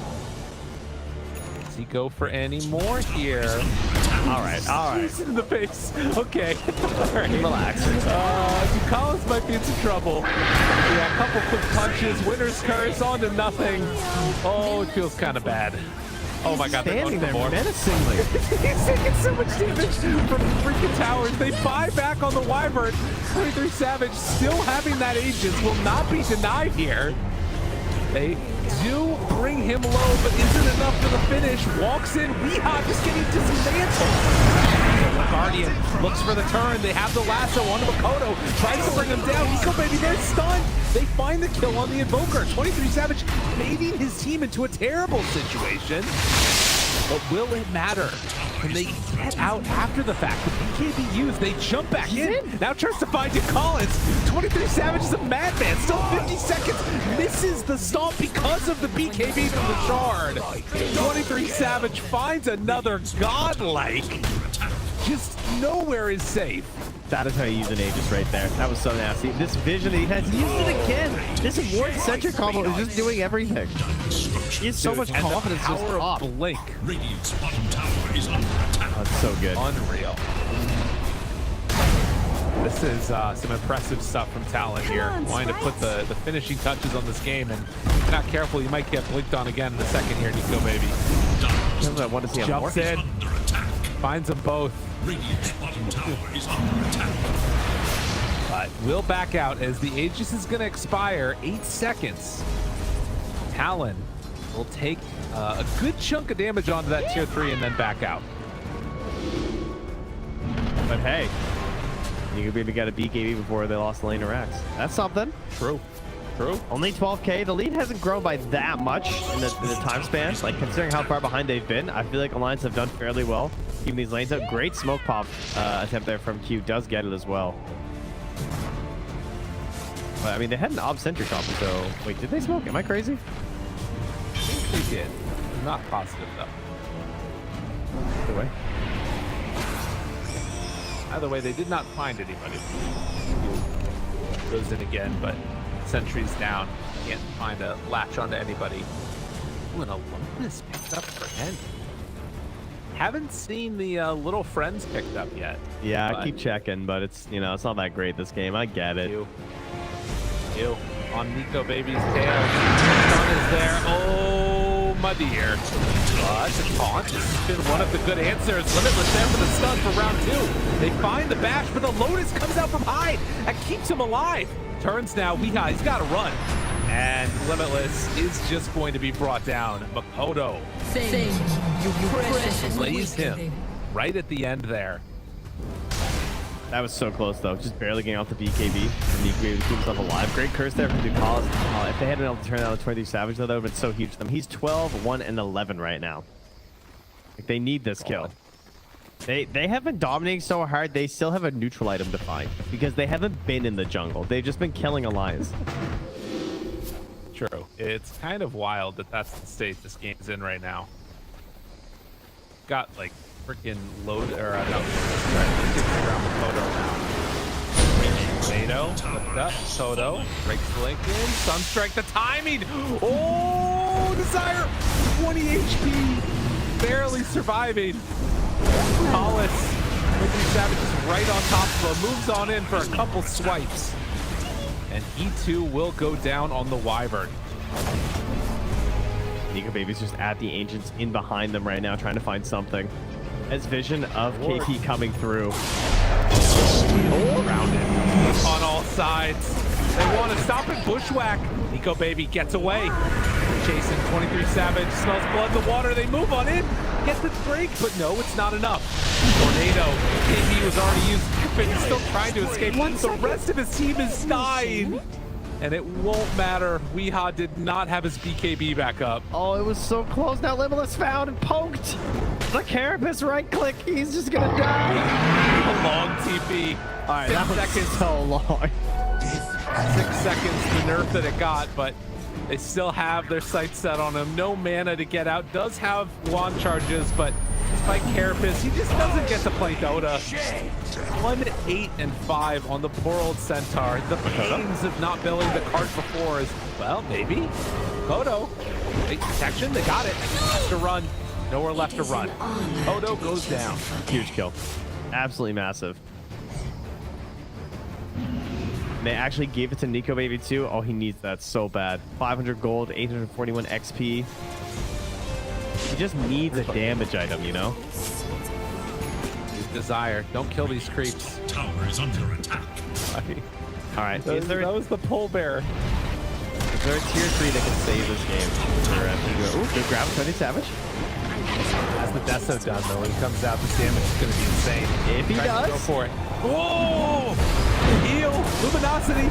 Tries to get out, backs away. KP stunned there. Does not have a black hole though. There you go for round 2. 23 Savage jumps into all of them. Tries to find a target.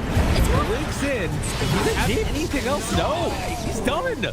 That is so much gold going to Limitless. And now Q's also dead. Double kill, 4 gone. Talon, I mean, they haven't taken a tier 3 yet. This is kind of the definition of a throw. With Aegis about to come back up. Oh, Talon, don't do this. Not like this. How is Limitless just getting so much here? Okay, we got a replay here. So this all starts out 27 gets really low, commits in, and almost gets it, right? The Nigma be super low. Curse comes out. He jumps back. How does he actually end up dying? From Q, blinks in, okay, in combination with the Solar Guardian. And then I believe Nigma buys back. He doesn't really get too much help in because, yeah, he doesn't even get back to the fight. So unfortunately, they win the fight.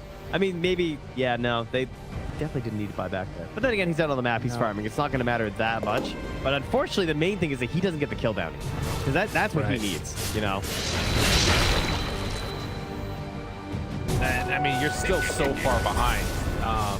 But you see there, if you do sort of leave this Dawnbreaker a bit alone, she was out of mana, couldn't get another Starbreaker off and heal back up with Luminosity. It's a serious concern. Now, the other issue is Alliance did not capitalize on Roche being back up. It was a relatively quick one. And because of that, Talon now in a much better position as they head to the pit. They do suck at roaching though. Like, they have the PA, but like controlling the space, like when all their spells are on cooldown. You're right though. Had they known, like they could have theoretically just like ran all the way in. But I also get the desire for Nika maybe to just be like, I bought back. I really just want to buy a Death Zone.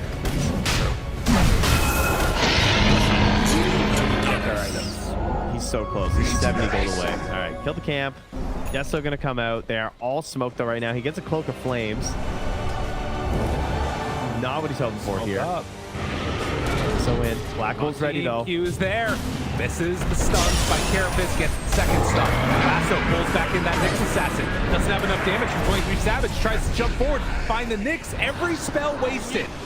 Nothing used well to start this one. And Talon, they're not careful. They might lose more. KP's hiding though. Limitless. A lot of damage coming out. Yeah, they with KP back, they can't go for any more. They know they got the BKB Black Hole and Curse. A little bit too hard to make that one work. It was worrisome because KP's actually pinging the high ground. He knows because of the way they were playing, because he was smoked for a while, and they didn't know where he was. And they were very concerned, obviously. Then he showed on the ward, and that's why they started backing 1,000%. It's like, okay, we definitely cannot fight this. I love these things. 18 to 38. It's a 14k gold lead. But, you know, this 90-10 mark, it feels like there's a chance that, you know, there's comeback potential. You've got Winner's Curse. You've got PA. We've seen bigger comebacks than this before.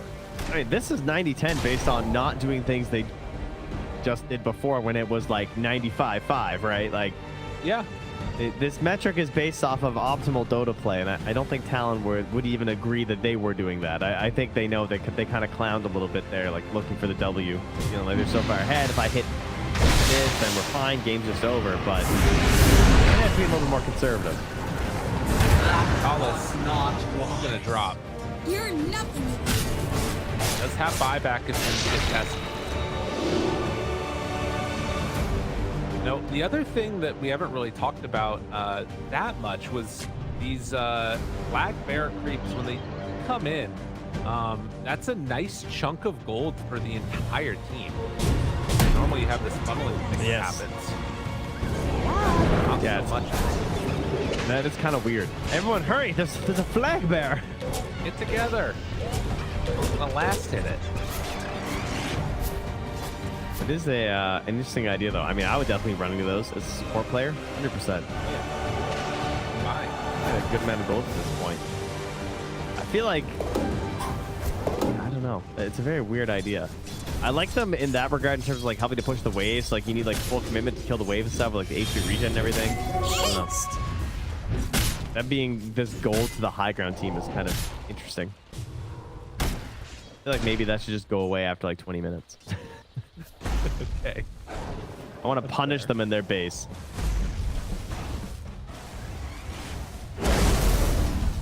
Well, 15k gold lead, and they are definitely feeling the punishment a little bit now. Nico Baby is about to get level 20, so the probably Phantom strike attack speed plus 60 that you get on that one now. Another one of those talent changes. Pretty good. Q trying to do some sneaky carapace stuff. Sentry spots him. Immediately, everyone on the Alliance pings. The gem is there as well. Come on, Sprite. On Q. Oh. Interrupt. Jump forward, Nico Baby. Man of Knives. Big crit comes through at the end. They find Hyde. Will it be enough? Break in, bounce back. runs. 23 Savage. Low on mana. They do not want to mess with that Aegis. He just got out of there. Ooh, Octarine finish. No lasso used there as well. So he's got a fresh Octarine lasso available. They put the gem onto the bat. They thank you very much. Yes, bounty. Did they even buy one themselves, or is this just like, I don't even think they have one in their base too, right? This is literally just the one they just stole from Nyx, so that's great. The attack speed, just a free Hyperstone given with a level. Arcane power. After the Fan of Knives is finished off for PA, it's all coming down to these big crits if you can find them. Satanic is next up on the docket. But of course, the big danger that we've kind of been waiting back for is the black hole. We always need to come out. Talus does have buyback available, but he's going to go down right here. Hey, meanwhile, they're getting 20 Savage. This is the much bigger kill. Stun, done. Down one round. Can they bring them down again? The rest of the team coming here, but all too late at the moment. 23 Savage, BKB turns with the Starbreaker, tries to escape. Talus has the Winter's Curse, but just to drop it without Lotus Orb ready to go. So they burn through the Aegis. It's something. Yeah, not bad. It was expiring soon anyway, but just putting some threat there. Give themselves a little bit of confidence. Costs a buyback up to Talus, but Talus just doing normal Wyvern things, trying to push out these waves, and now they can safely just look towards the next Roche, try to push out these waves. Try not to lose their Wyvern though. That's definitely a bit of a concern. Buyback's really important. Although you can tell they're kind of anticipating the movement that 23 Savage might make here. We'll see. They're smoked up right now. It doesn't look like it. Alliance maybe just going to get some deep boards. Technology calls. The dieback. There you go. This is really bad for him. If they can get him, dodges, tries to escape. They move in. Can they bring him down? Yes. They get the kill. No black hole cancel. And Alliance now in a very precarious spot. But I don't know if Talon want to go up without Aegis, to be honest. Like, their high ground push is kind of weird. I feel like that was a bit of a missed opportunity, unfortunately, for Alliance. Like, with the initial botched jump and not connecting on the Solar Guardian, but Nico Baby was trying to move his faster. So he's ready now with that next BKB. They gotta watch for the Lincoln though. I don't know what that was, Trent. I really don't. I think he was trying to set up for a multiple into a lasso play. Like, he was hoping to bait the Lincolns onto the edge, and then they were going to try and jump someone else. I think that's what the idea was. Got it. But, you know, sometimes it just doesn't work out. Gotta take some chances here as the boomerang goes out. Tier 3 tower falling. One goes down. They will have another glyph for the racks if they need to use it or if they feel like using it. Flame break, pull him back in, late on the lasso, but the stun is there for round 2. Nico Baby jumps in, finds him with a black hole. The interrupt Wyvern coming in a bit too late. Can they bring him down? The turn, the damage, AP dead. Cold embrace on it. Nico Baby living through all of this, has the stick, turns for the jump. Tornado out, lifts him up, but it's not enough damage. I don't think the Sunstrike might be there though. Makoto, the timing, this man hit it perfectly. Flame break, push back high, interrupt, gets brought down. Oh man. They're defending, but it's so hard to get back in when they keep losing Nico Baby. Like, he's the one who needs to be alive for this. It is killing Alliance that it's not him. I mean, and that's intentional from Talon, right? Like, they're hard committing once he gets low. but it's got to be so frustrating for him as a player. Dude, look at these monstrosities. Mika, Makoto just blinks back as soon as Limitless jumped on him, drops down the meatball. The full combo gets hit while he's invis, but he's already out of here. Dude, and now turns on to Weeha Makoto. He's turning it up. Did not like playing TA against the... Oh, maybe? He bounced him out of the bushwhack. Went too far. Makoto, he is mortal. From above. Weeha comes in and finishes him off. What is this game? I don't know. It is madness and I love it. All right, so KP, yeah, KP was just waiting. As you can see there, he's waiting. He sees it. That's like, all right, there. This is my moment. I'm gonna hop in there right now, and it looks really good. But they don't quite have the damage on Nico Baby because I believe his BKB was still going at the start of that, so he's not taking full damage. Then somehow Nico Baby doesn't die. Quite a few good misses here, but this was so huge. This Sunstrike from Makoto. Like, imagine if there was a stun there from Limitless in time. They're able to like interrupt that Sunstrike or something. Right. It just by a little shred of timing there, and Nico Baby goes down. Double damage. To be. But, I mean, hey, still huge. Obviously, for Alliance, it is very good. KP still hanging out of that tier 1 tower mid, by the way. They have actually yet to take a tower war. Any tower. Yeah, that's not great. To still be in the game at this point is impressive, to say the least. Scanning for enemies. Are we sure they're not rebuilding towers when we're not looking? Have they constructed a few over on the other side? The non-patch notes, exactly. Yeah. Oh. And I love this. Paladin sword on Dawnbreaker. Almost level 25 for the double Starbreaker charges. Holy moly. He's going to be hitting so hard. It's surprising to me that he's still such a high level with how his... like, that just shows how ahead he was, I think, because the last bit has not looked as great, obviously, for 20 Savage. No. Yeah, it's been a rough, like, 30 to 40 minute mark. So everything before then was looking... I mean, he's still 16-3 and 16, you know? He's having a great game, obviously. It's true. But he has fallen off a little bit, you know? We all fall off at some point. It's okay. Empathy. We talk about a lot on this broadcast. You? Finds his man. Limitless is there. Hello! I want to stun you. It's a big old tanky man taking a lot of that damage. Weeha jumps in, finds the Nyx assassin from all heroes with a black hole to call it. No, the Lincoln was there. He didn't see it. Nico Baby saved for the moment to give enough damage. He needs to turn this around, but went for the basher. No satanic. Means they can't spin it. Nico Baby dead again. Once double buybacks after Limitless goes down. So no buyback for the Centaur available. The Roche is there. The easy victory there for Talon if they want out of this fight. Head towards that Roche, grab that. But 20 Savage wants to poke his head up here. What are you guys doing, huh? They called him back. Get over here, y'all. Not again. Not this time, all right? There's an Aghanims. Come grab that. Can I get a Cataclysm here? Bro, you know how these carries are. I am surprised. See? Ooh, KP. Okay. So the upgraded black hole, it does the pulling in thing, and then it also does the extra damage. So it's both of them. Oh, I was not aware that there's been a patch. Yeah, it's a good one. I missed that note. Okay, interesting. That shard was so much fun, though. It was. Yeah, you get it on the egg. Oh, that's where those island ones were. Yeah, that's that shard. Yeah, I missed that one. I saw it come. I was like, man, he's got a lot of islands. This alacrity Dawnbreaker. Swipe. Be careful about this last one. They want to bring her in, but obviously really difficult. Dude, the reaction. Hide, you're so good. You're so good at Dota. Nico Baby wants a target, can't find it. KP's there. Does not have black hole. But with Weeha dead, that is the entire bit of team fight right now. 23 Savage just jumping in like a mad person. Immediately gets punished in a terrible way. And now Nico Baby, it was all a setup. It was a setup for Makoto to clean up in the end, but Makoto, he gets caught. And now 23 Savage in the fountain.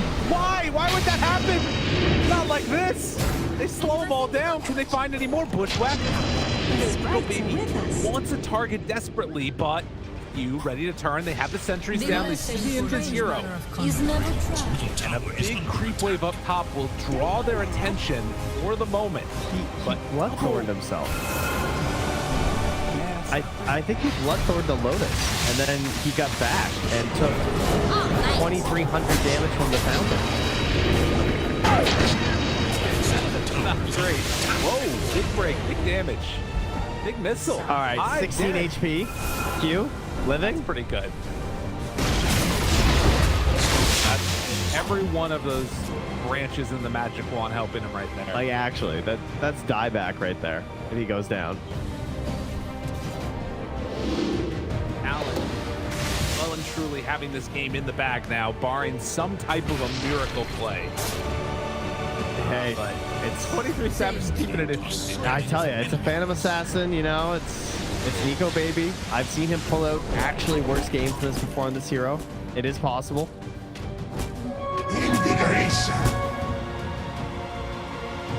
Awesome.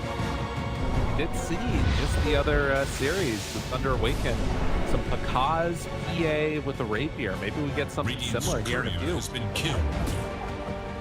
Certainly on the hunt right now. Ooh, Limbless's courier goes down. Unfortunate there. He does have a black hole. Oh, wait, the turn. Okay. There's Curse onto both. Tries to beat him down. Thinking about the Rego. They get him.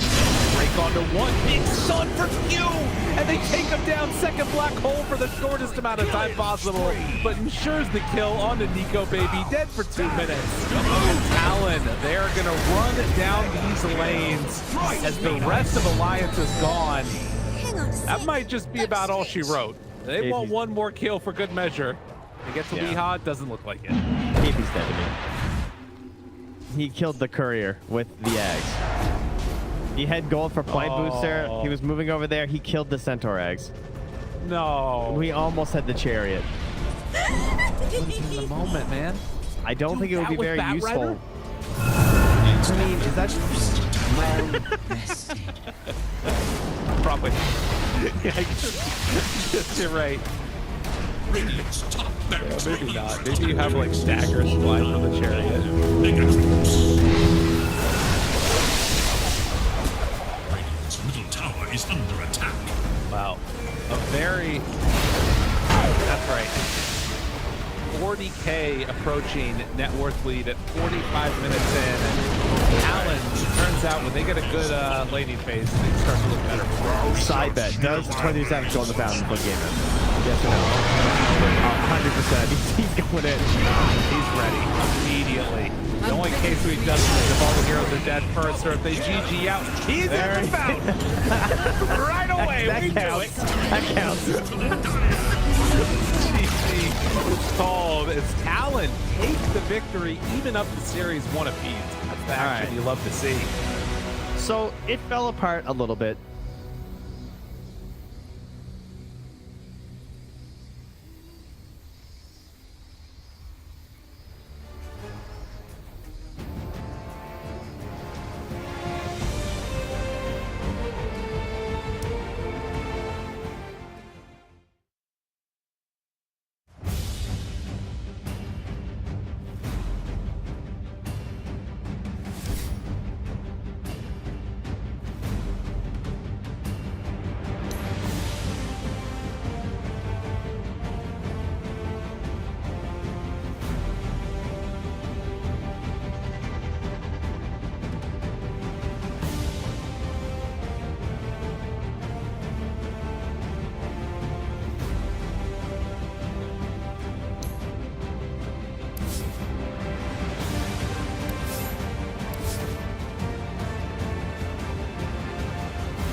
W33.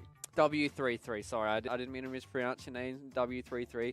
Please forgive me for that, and hopefully we get something a little bit spicy out of Alliance a little bit later on, ladies and gentlemen. But we're going to go to a quick break here. On the other side of this, we're going to have our second series of today. Team Aster and Team Alliance are going to be going head-to-head here in a best of 2. Make sure you join us on the other side of this break for more B-Stream action.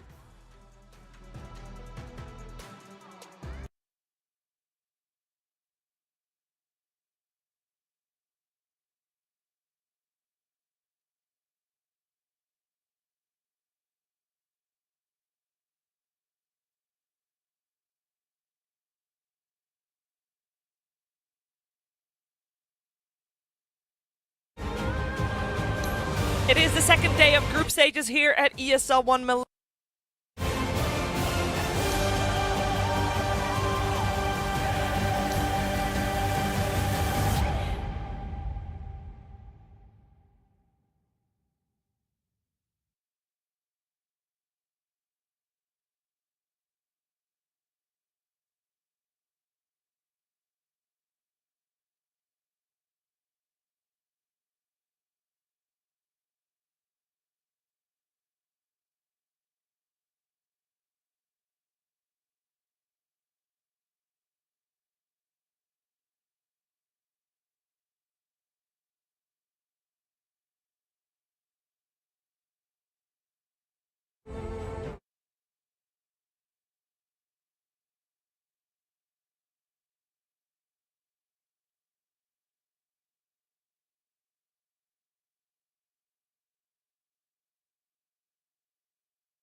Radiant must choose.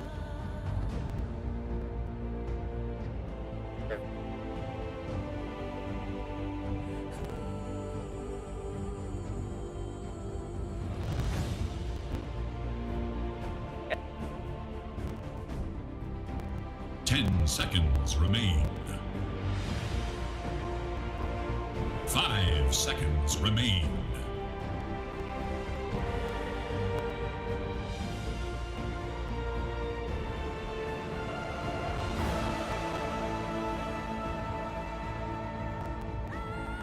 Dire's turn to pick. Magi!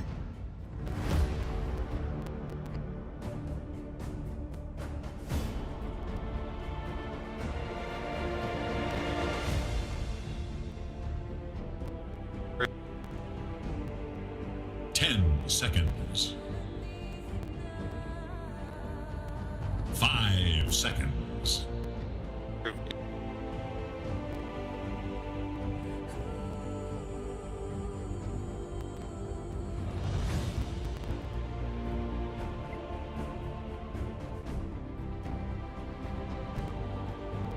Dire must choose. Stands ready.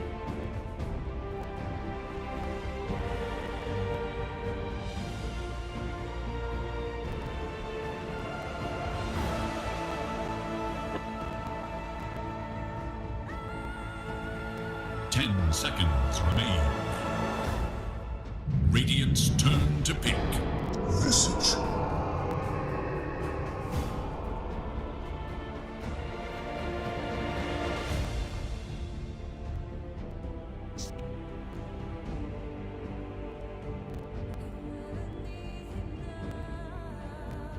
Seconds.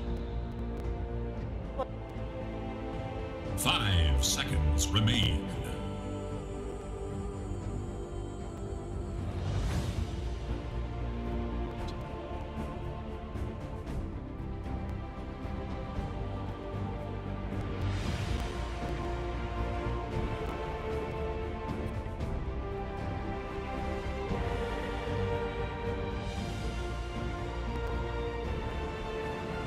Radiant's turn to back.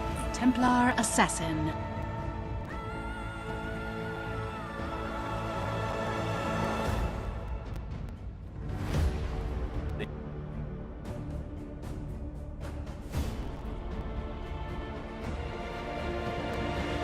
Seconds remain. 5 seconds.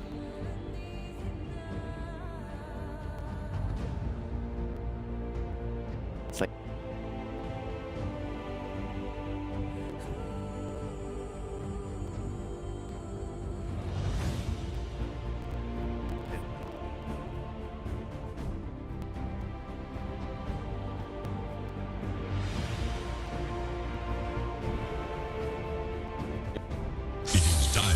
It is Radiant's band.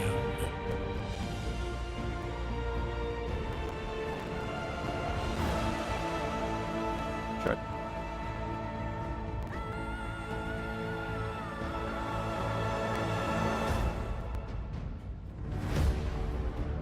Okay. 10 seconds. 5 seconds remain.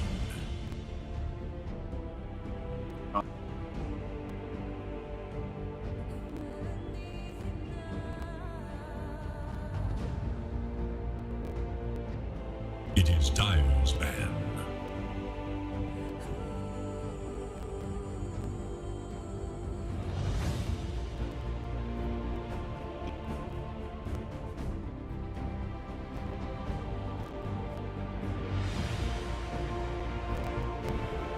Ten seconds remain.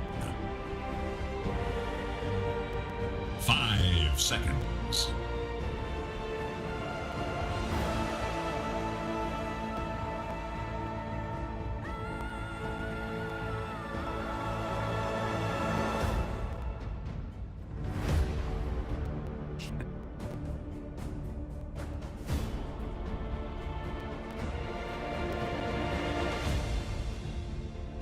Radiant's turn to ban.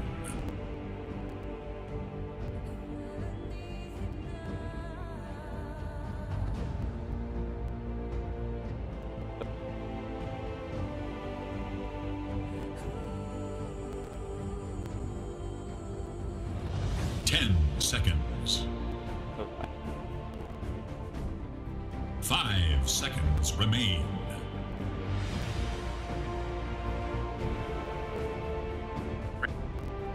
Dire's turn to ban. Dire's turn to pick. Radiant's turn to pick.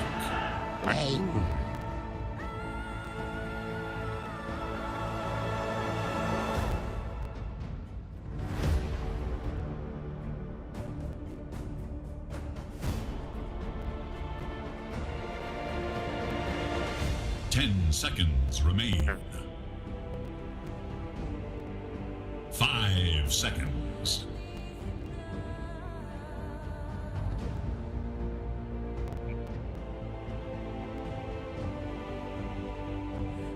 Radiant must choose. Khakis!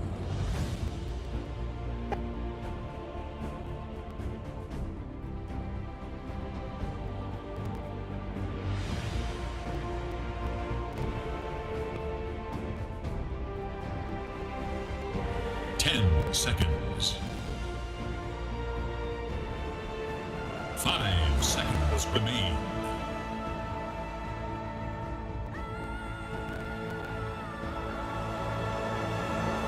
Dire's turn to pick. Tide Hunter.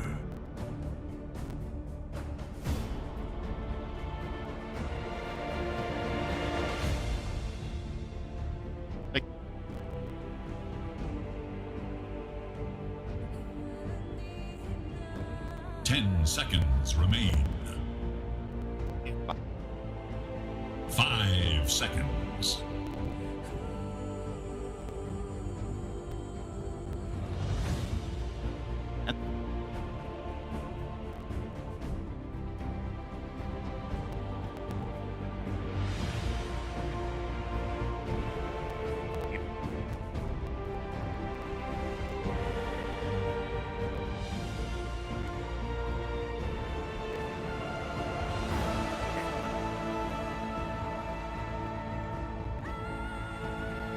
It is Radiant's man.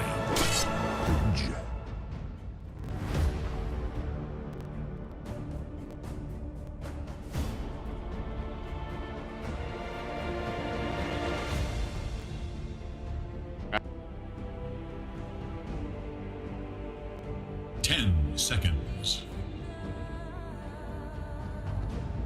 5 seconds.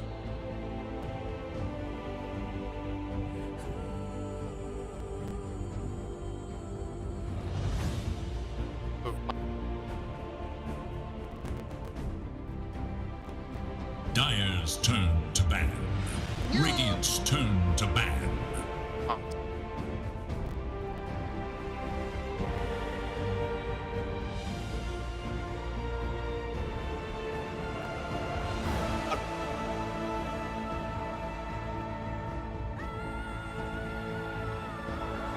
Seconds remain. 5 seconds remain.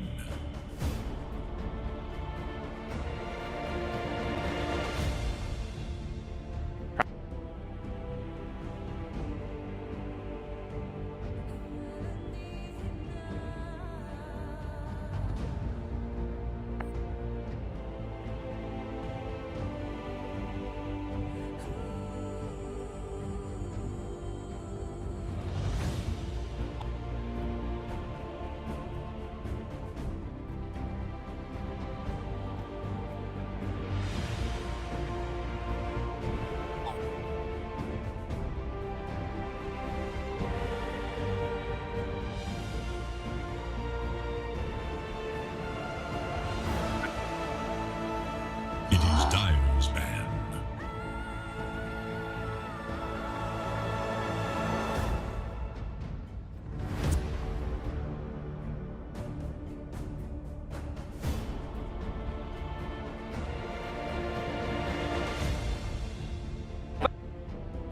Seconds. 5 seconds remain.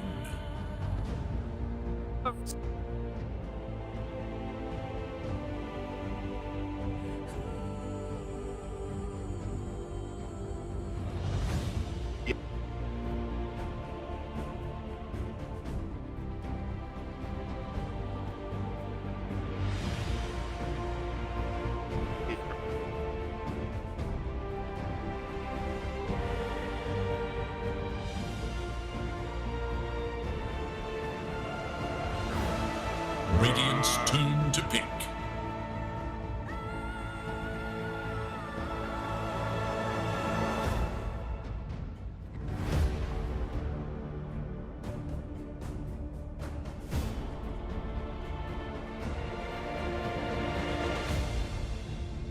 Seconds.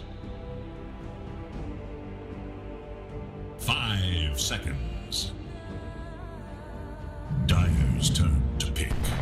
Mars!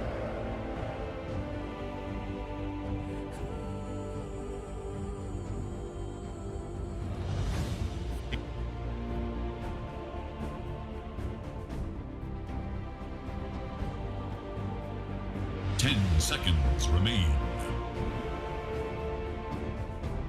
5 seconds remain.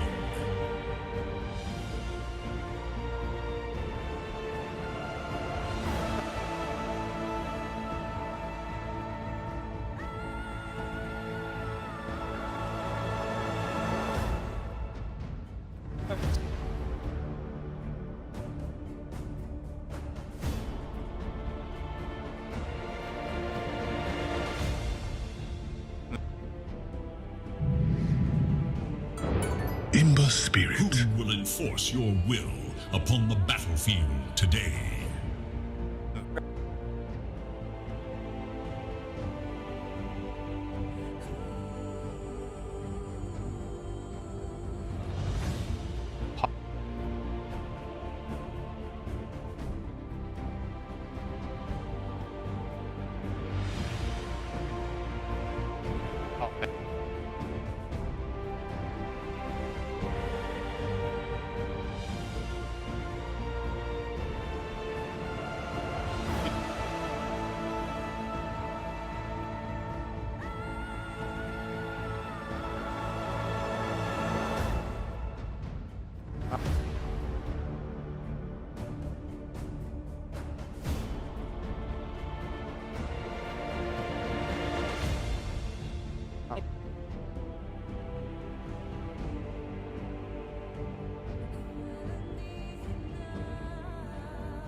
What's it happening?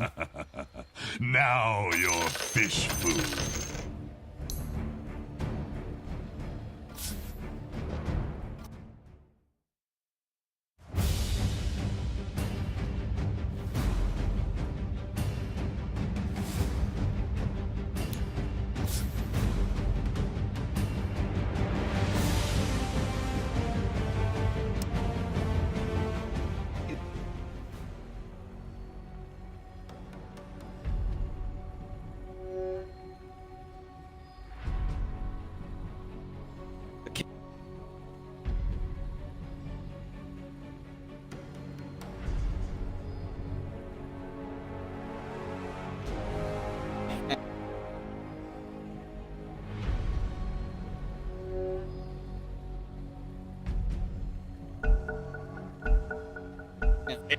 The quest for ultimate glory continues.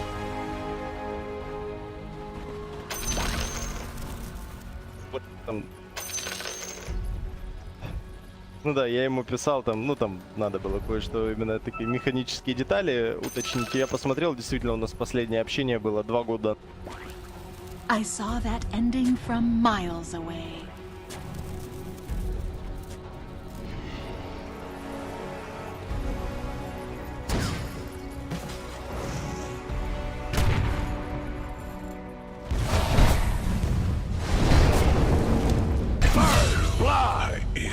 First blood! Did you mean to do that? You look stunned. I'll drink to that. Time for a little butchery. 30 seconds and counting.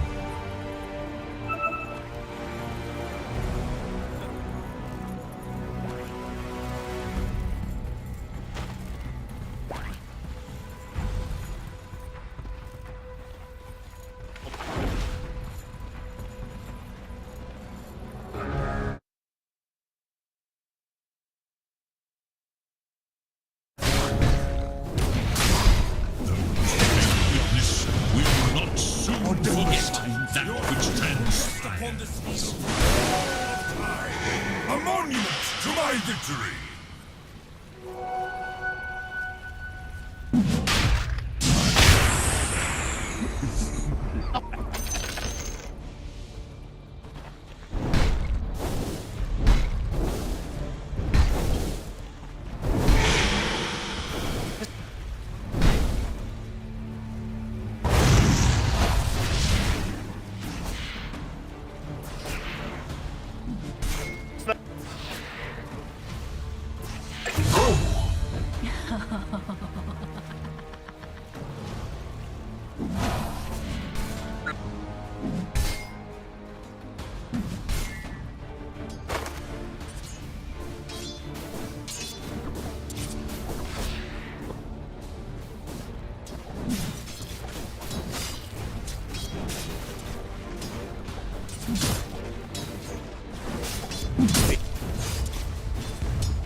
Perfect!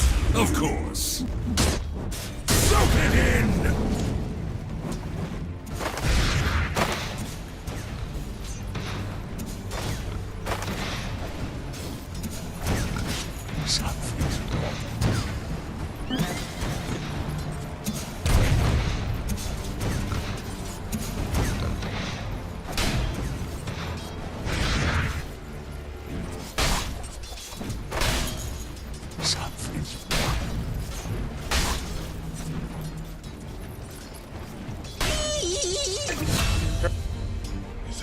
Mars the Impaler!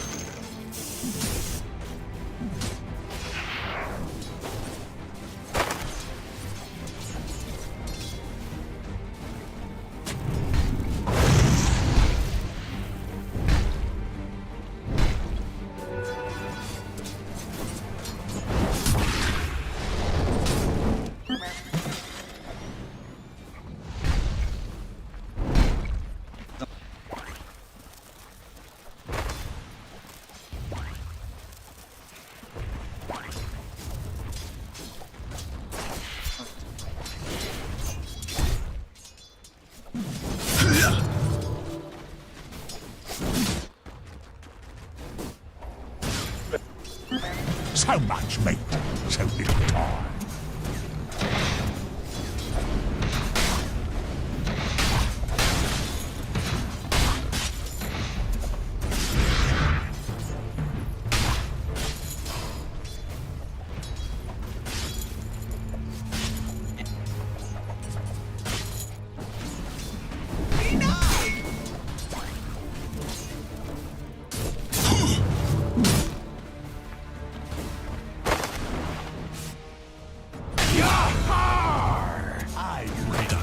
Fortified their structures against attack. You're dead.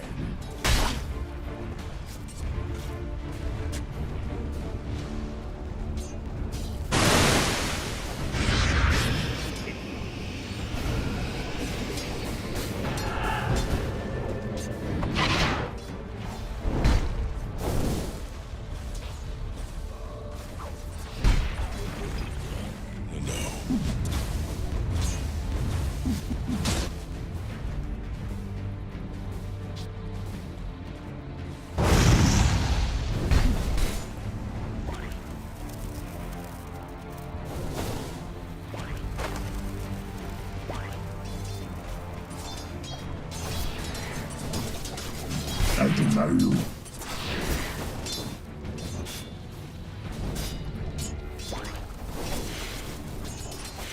There is little hope for Radiant's middle tower.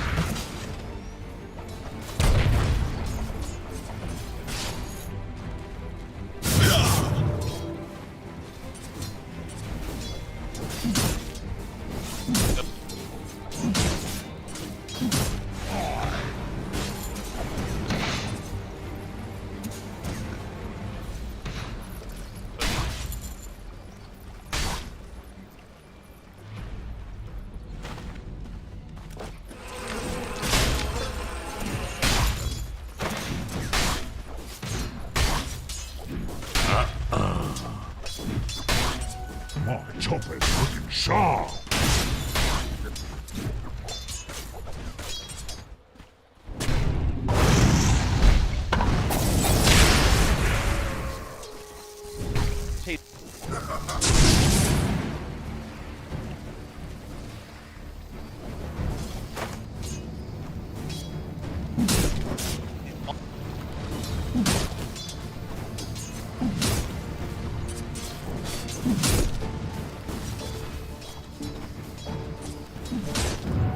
Wages of fear.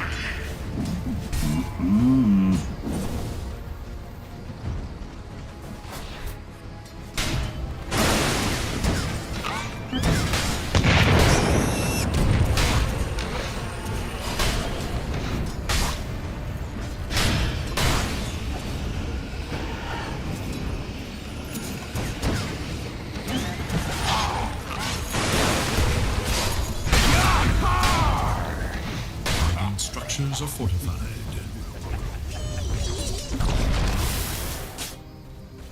No, no, no, no.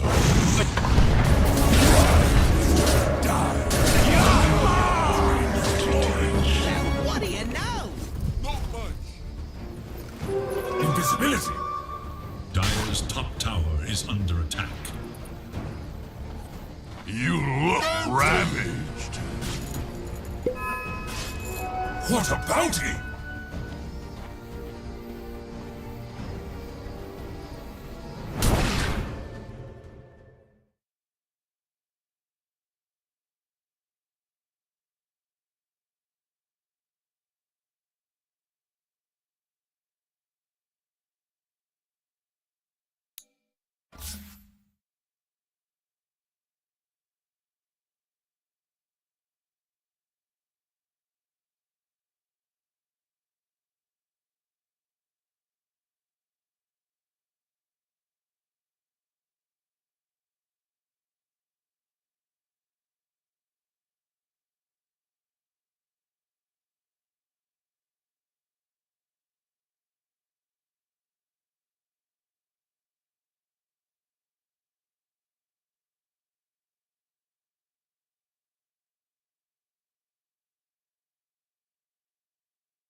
is in danger.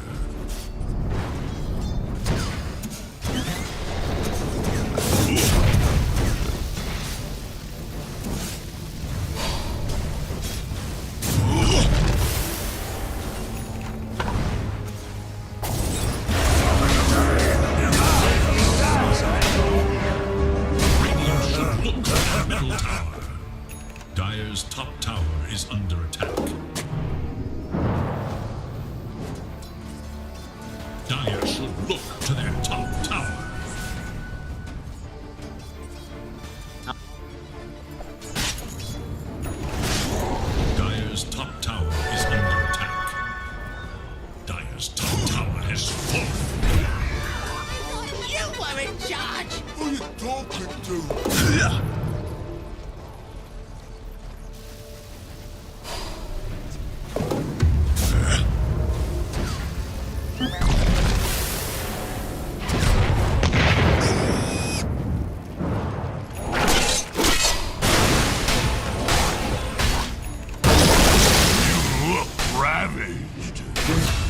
surprise me.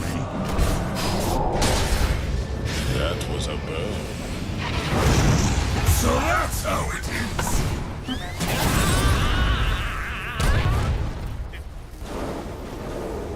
The diaglyph is now active.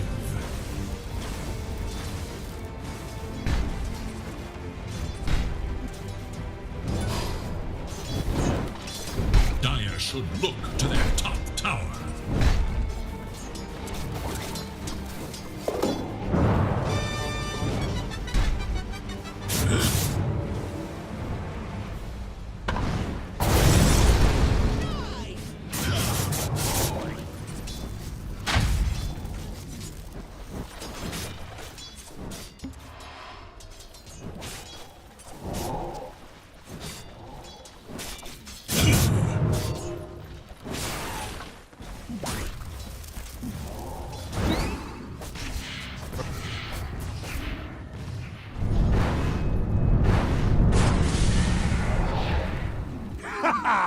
Fresh meat!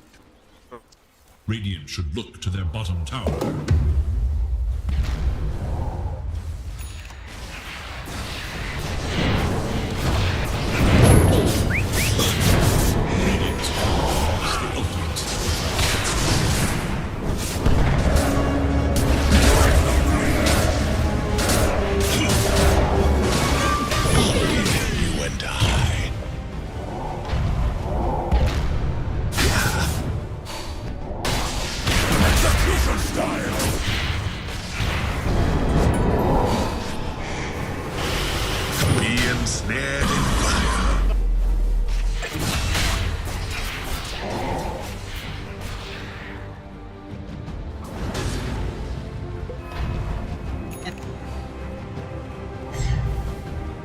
Dire should look to their top tower.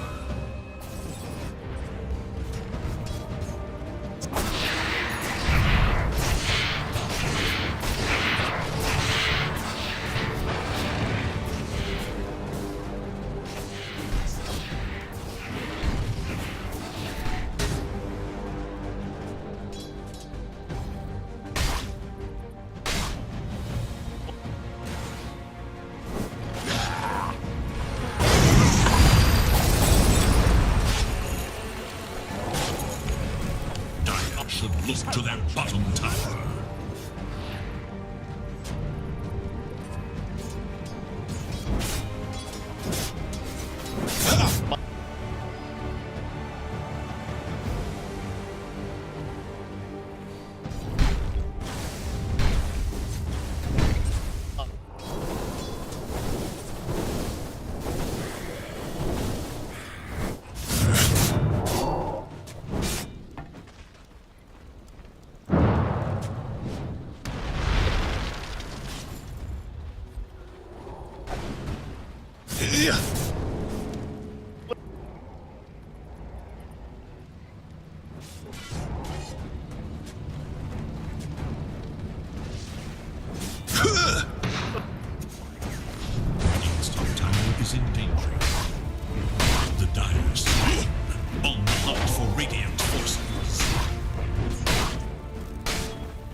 There is little hope for Dire's middle tower.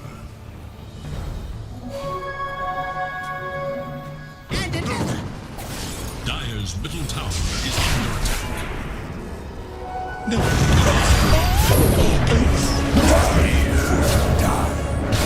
There is little hope for Dire's middle tower. Killing spree!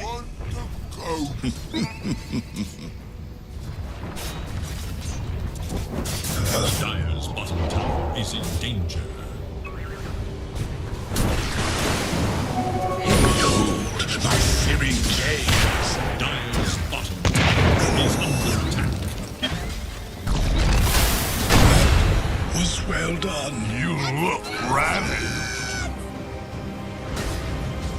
Mine is truly a blessed life.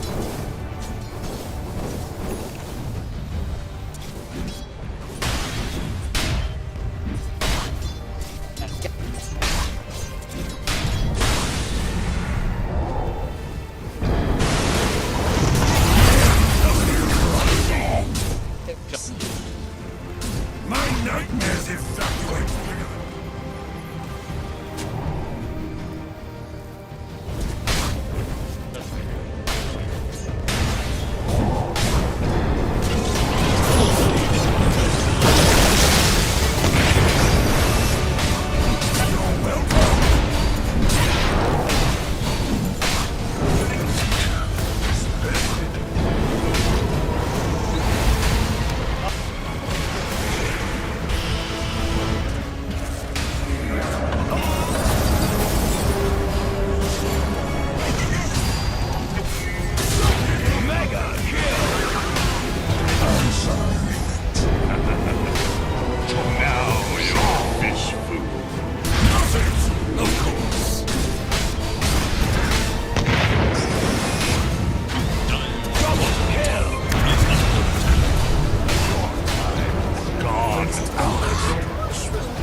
Be ensnared in fire.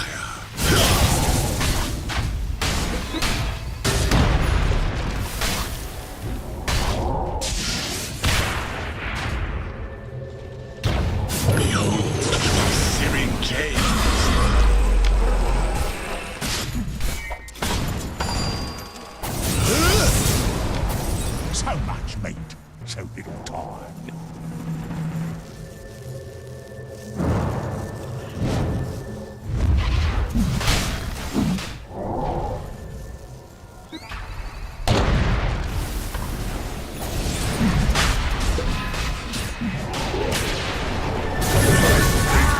Fresh meat!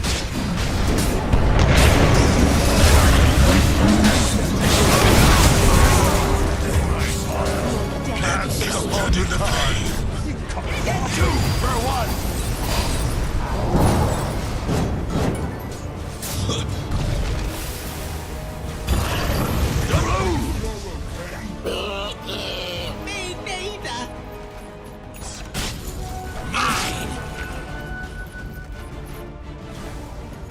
Radiant's middle tower is under attack.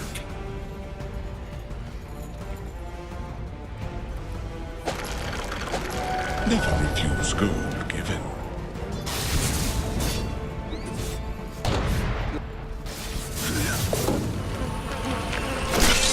Its middle tower is under attack. Choppers are looking sharp. Radiant's bottom tower is no more. Radiant's top tower is under attack.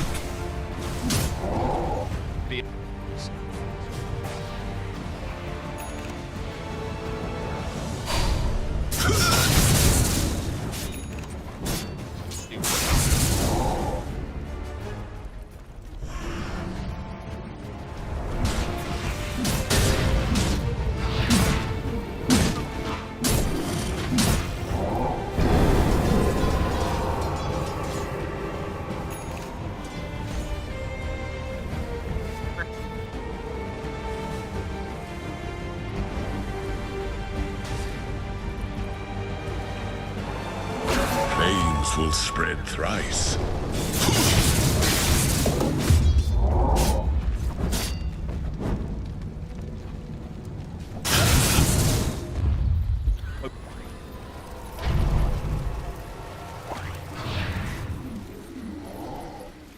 Dire are scanning for enemies.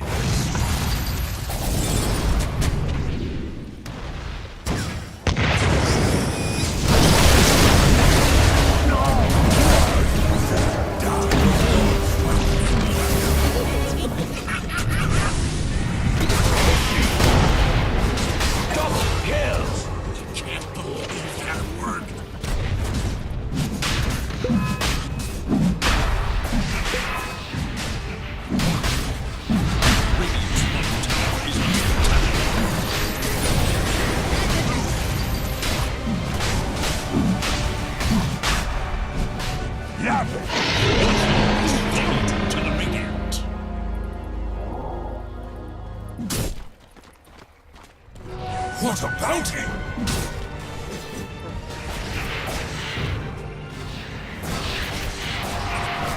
Radiant's bottom tower is under attack.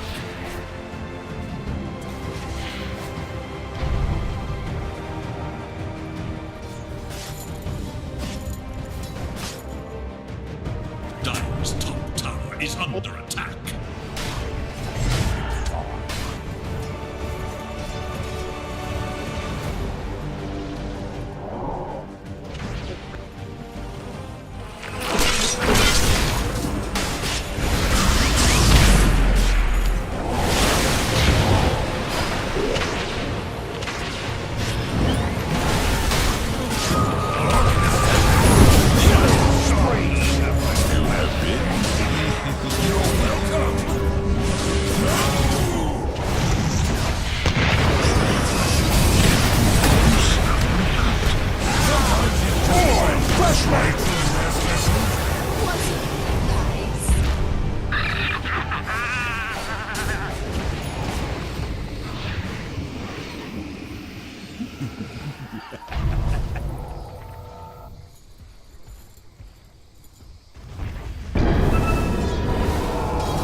So much meat, so little time.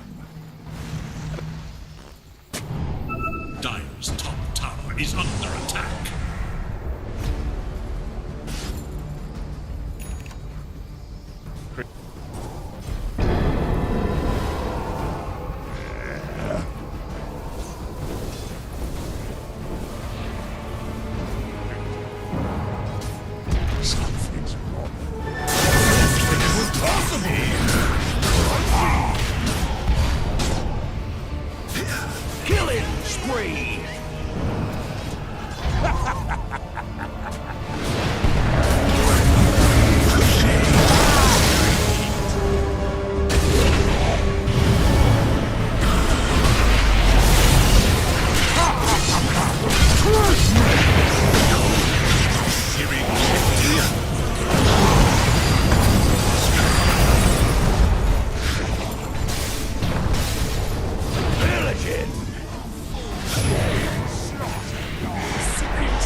me. It's your own damn fault. Radiant's middle tower is under attack.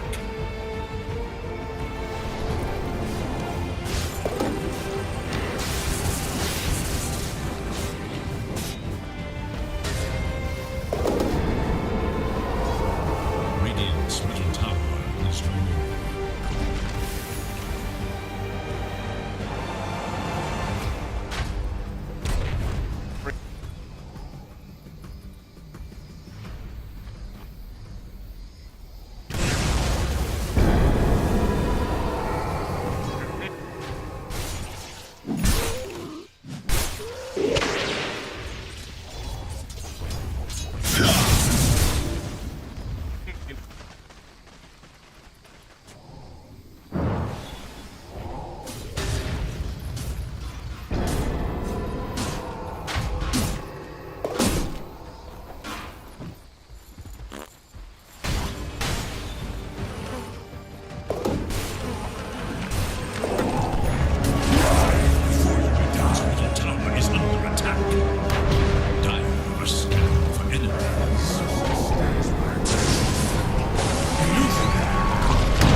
Blessings.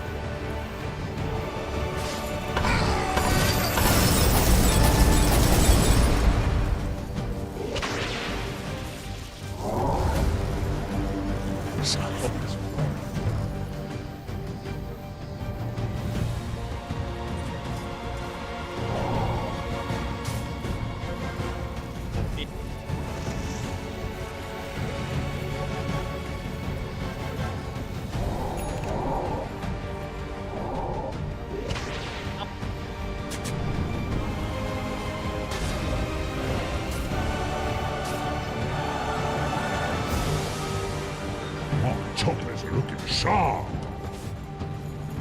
Dire's bottom tower is under attack.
Radiant's top tower is under attack. Radiant's top tower has fallen.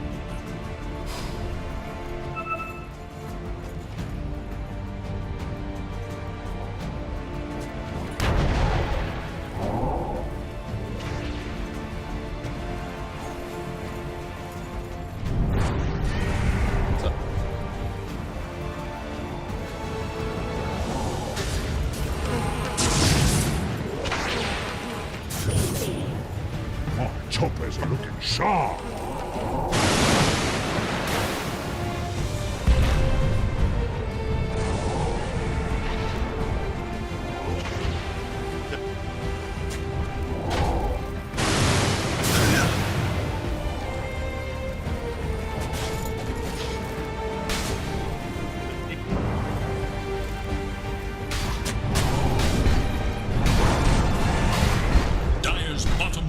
is under attack.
Shiny!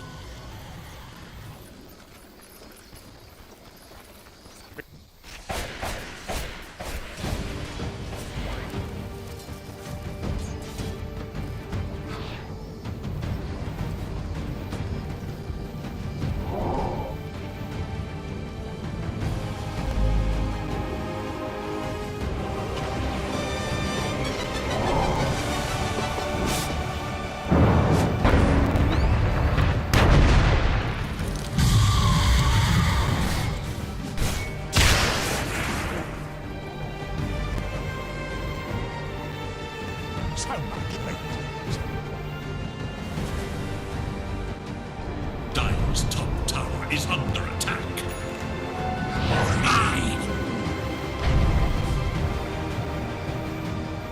Dire's structures are fortified.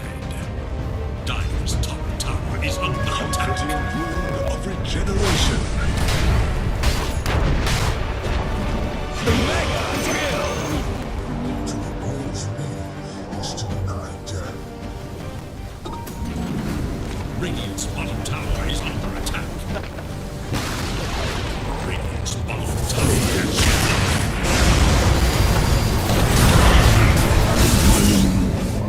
Club beats soul. It's just basic science. Radiant's bottom tower is under attack.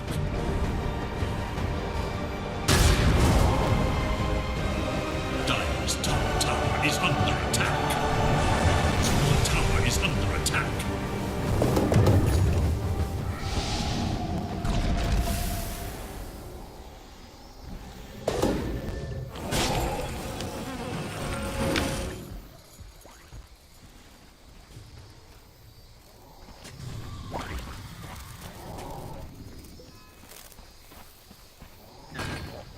Oops, was that me?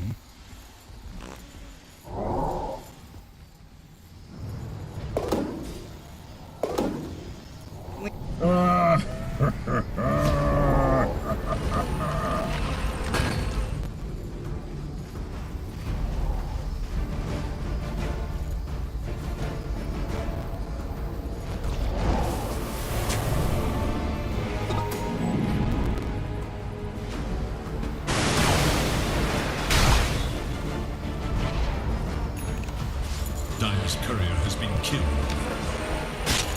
One side's misstep is the other's cunning play.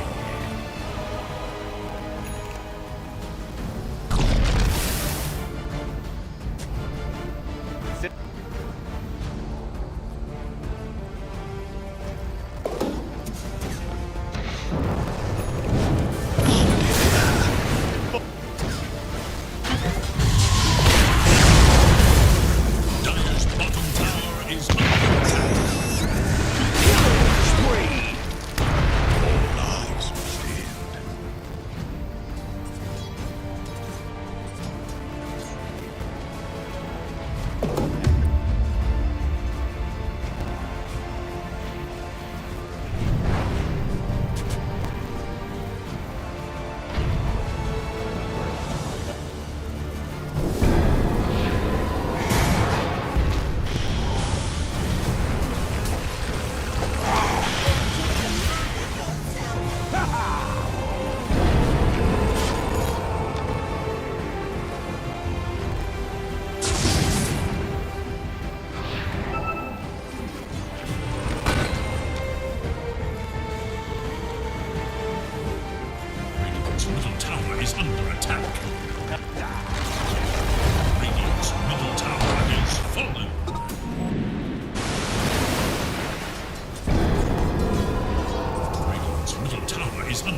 must choose.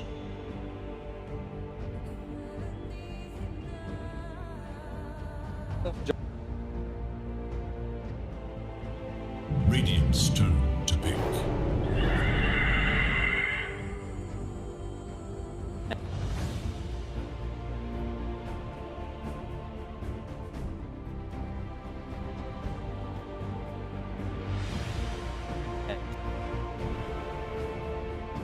Seconds remain.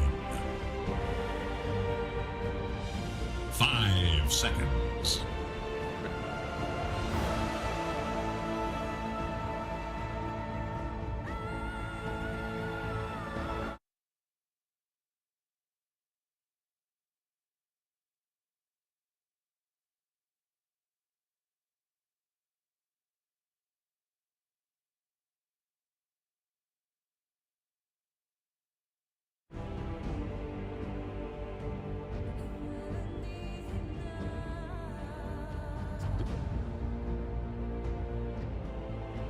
La línea por parte de los chicos de Aster en contra de un Primal Bills que lamentablemente no tuvo el juego que esperaban al menos los chicos de la Alliance, aunque se...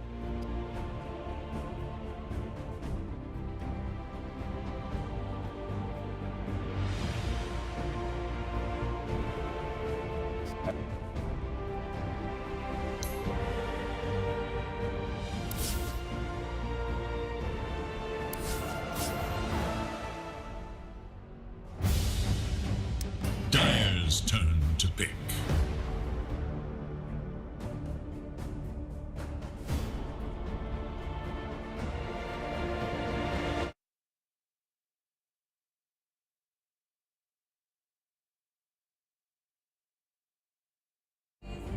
Ten seconds.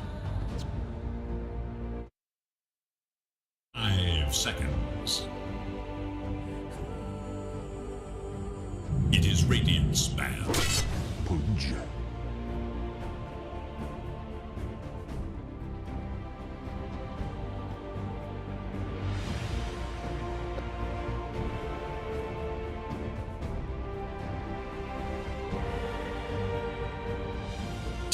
Seconds. 5 seconds remain.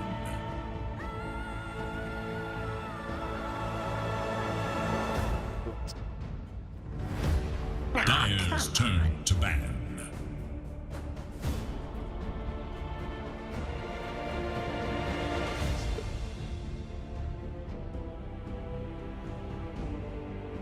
Radiant's turn to ban.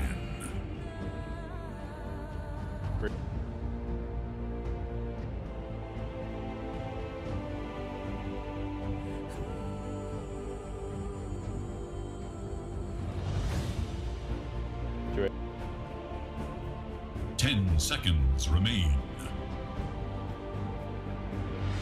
5 seconds remain. It is Dire's ban.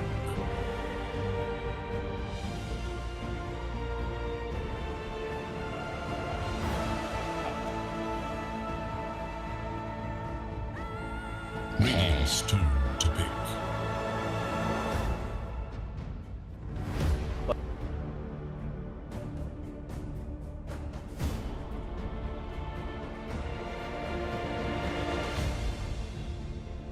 Oh. 10 seconds. 5 seconds.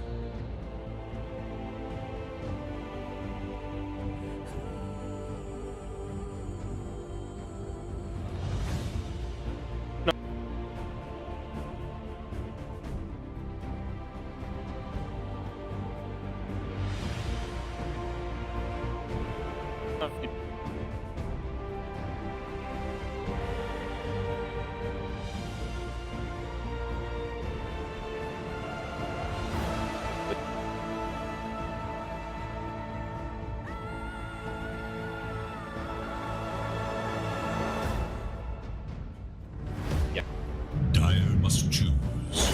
Bad Rider!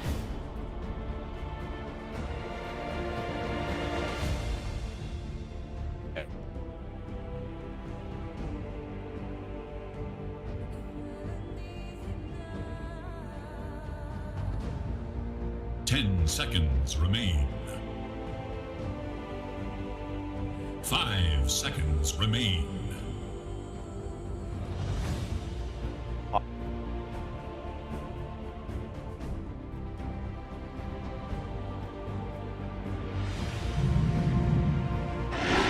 Like us. Select your hero. Make the ultimate choice.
这波不亏，666。这波不亏，666。 Prepare for battle. 这波不亏，666。 They're all dead! That's a bit of all right.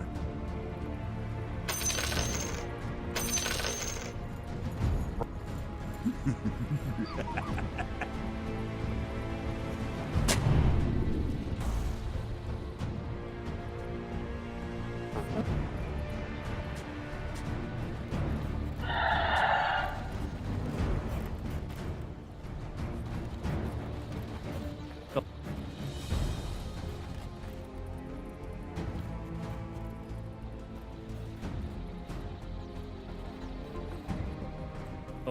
30 seconds to battle.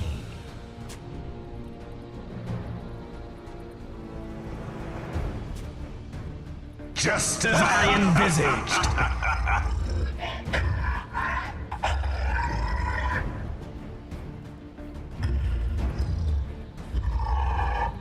That's a bit of all right.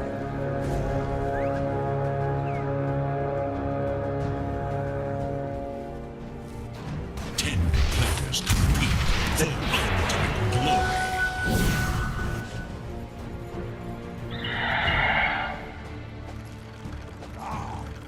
这波不亏，666。这波不亏，666。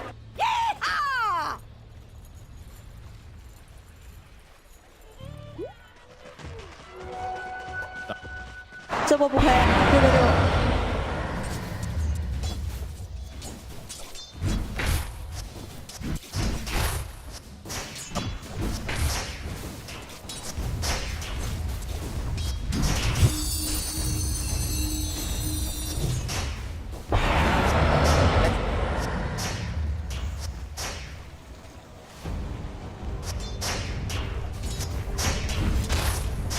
No, no.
did not catch you littering, bro.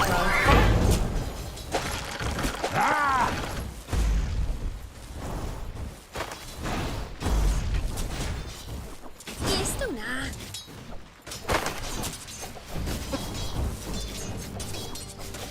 The dire scan, on the hunt for Radiant forces.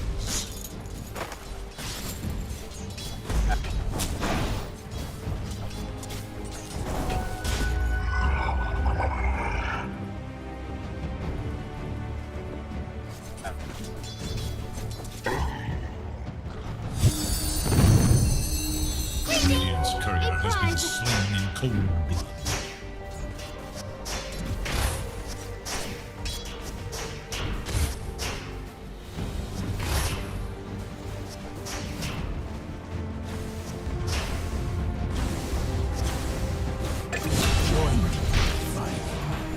I have seen the future.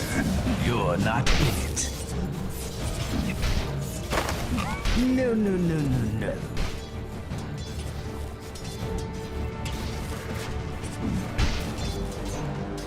The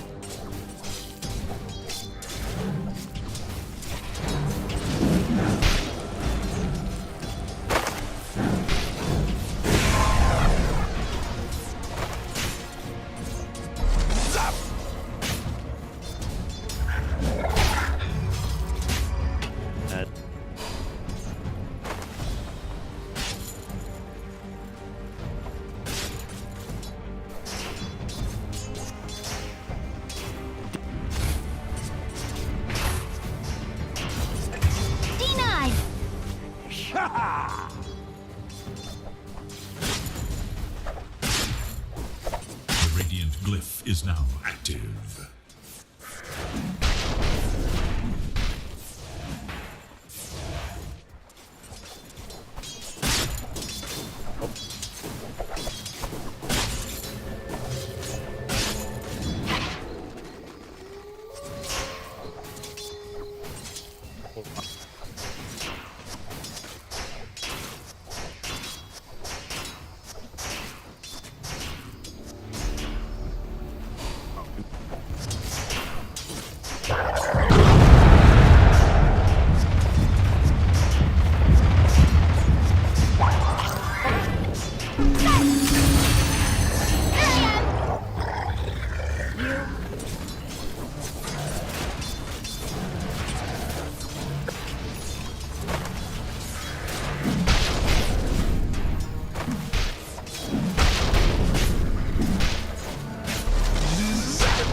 Radiant should look to their bottom tower.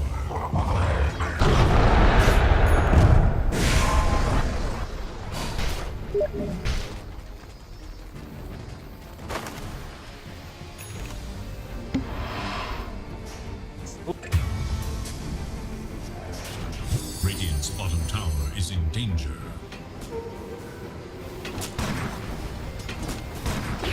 I usually like my trees to myself. I'll make an exception.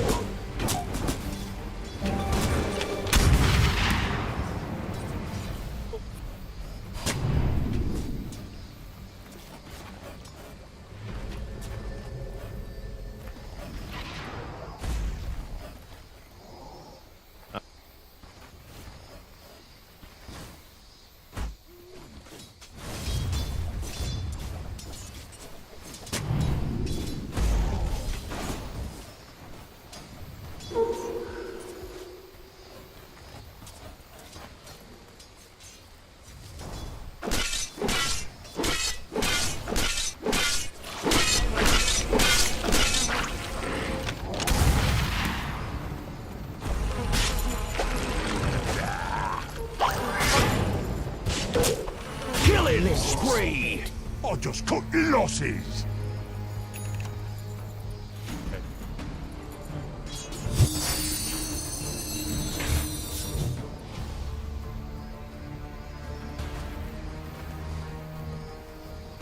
Fresh mate!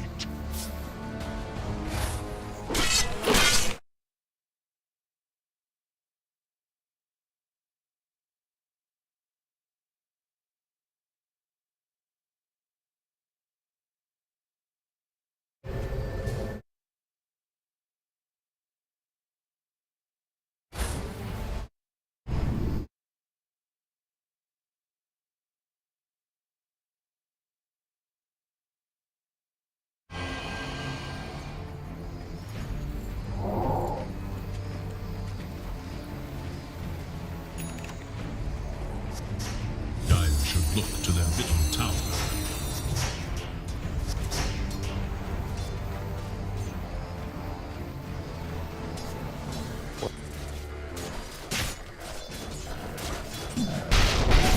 Dazzle!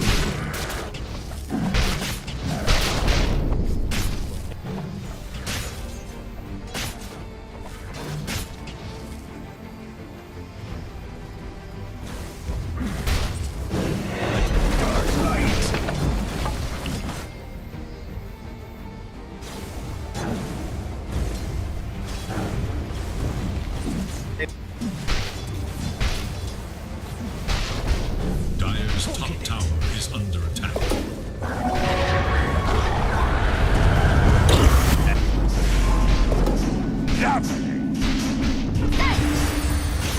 Shadow wave!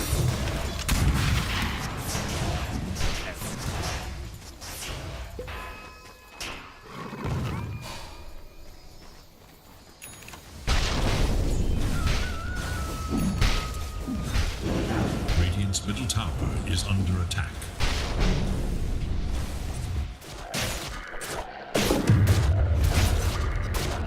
There is little hope for Radiant's middle tower.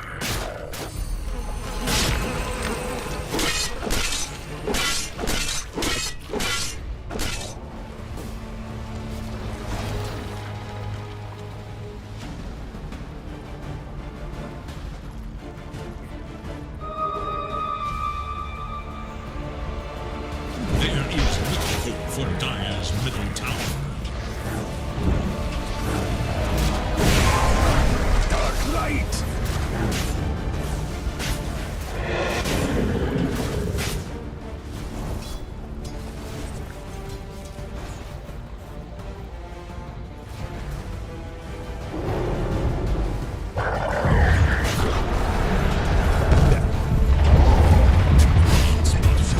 Is under attack. Radiant fortified their structures against attack. Radiant's bottom tower is in danger.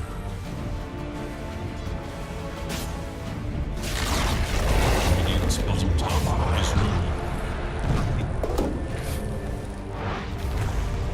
Dire have fortified their structures against attack. Dire's middle tower is under attack.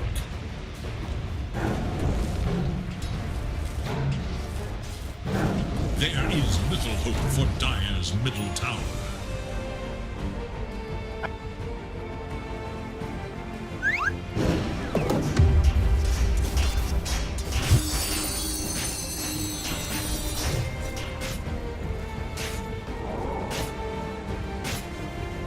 Dire's middle tower is under attack.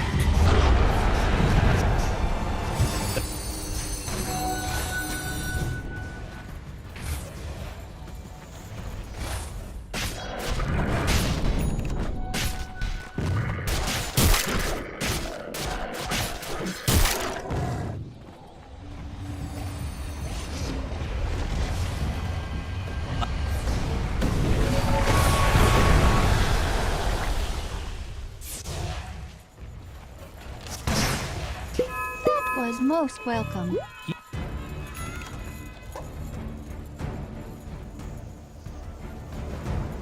Radiant should look to their top tower.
is in danger.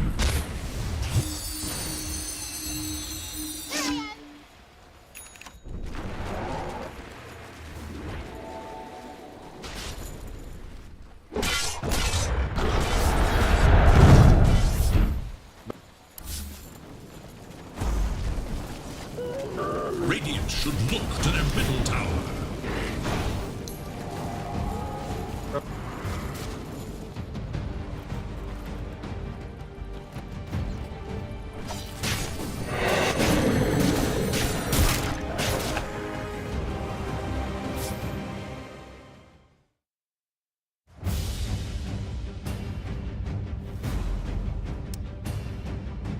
Radiant structures are fortified.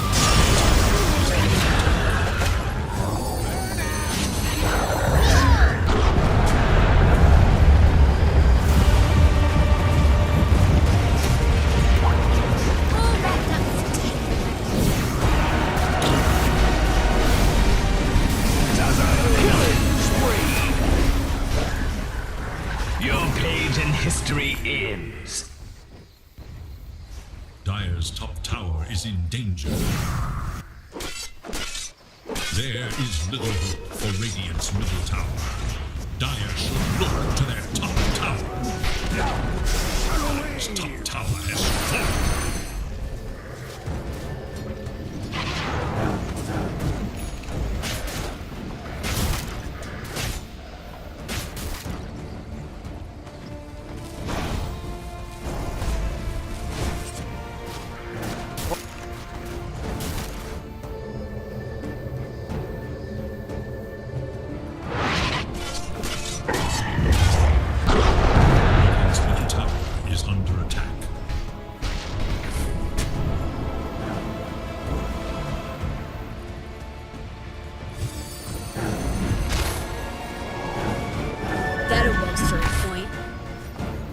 Should look to their middle tower.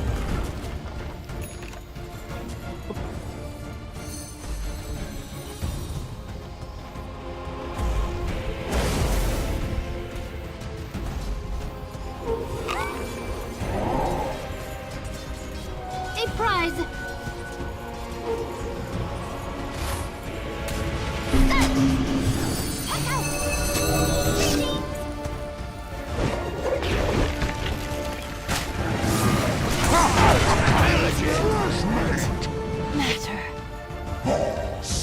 So let's pass. Radiant should look to their middle tower.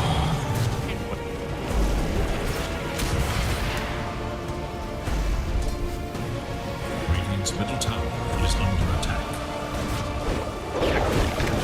Dire's top tower is under attack. Big jump. Radiant should look to their middle tower. Dire's top tower is under attack.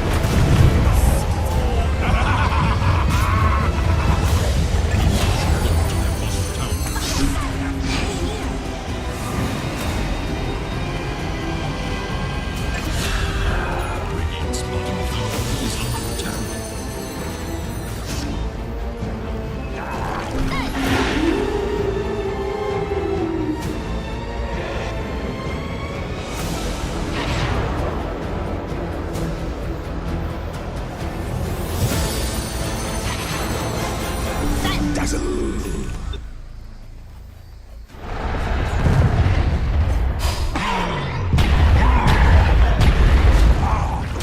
Mega kill! Bloody bounty! Dark light!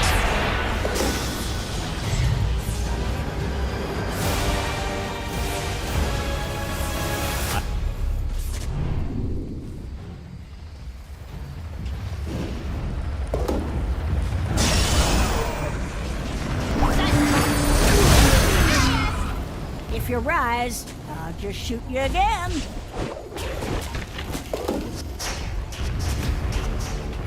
Dire structures are fortified.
for enemies.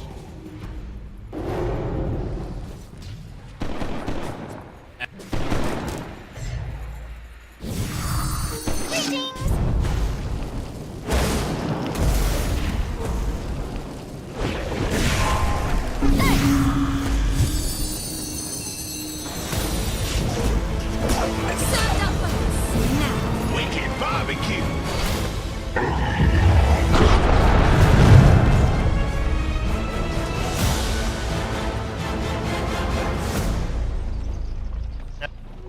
Gold for me.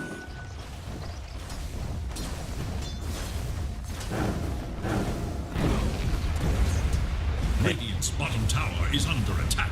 The Dire scan, on the hunt for Radiant forces.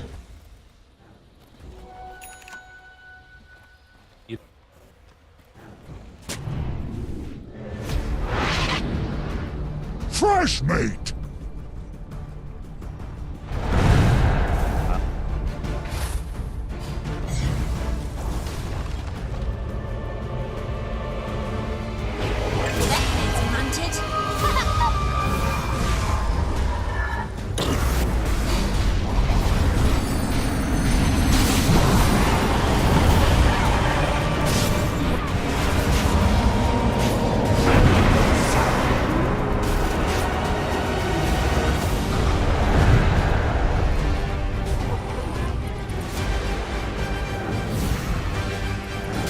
Dire's top tower is under attack.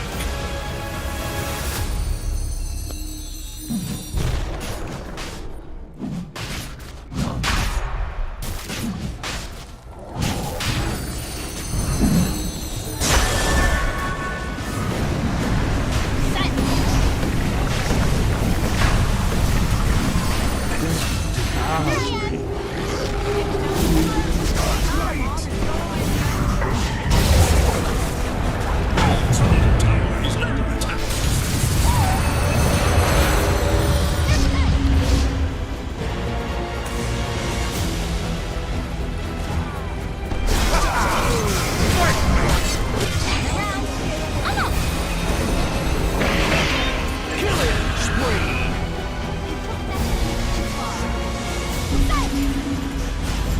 Dominating. 2 for 1. Time to hibernate. Shadow wave. Ah! Fresh meat. Silence.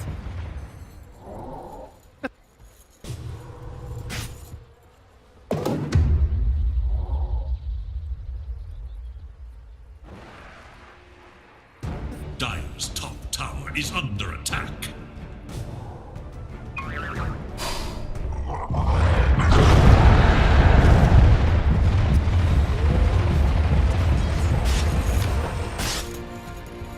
Dire's top tower is under attack.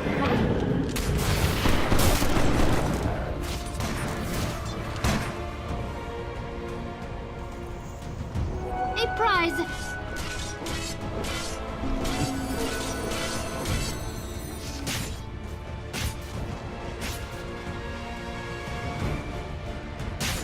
Radiant scan, eager to know Dire's whereabouts.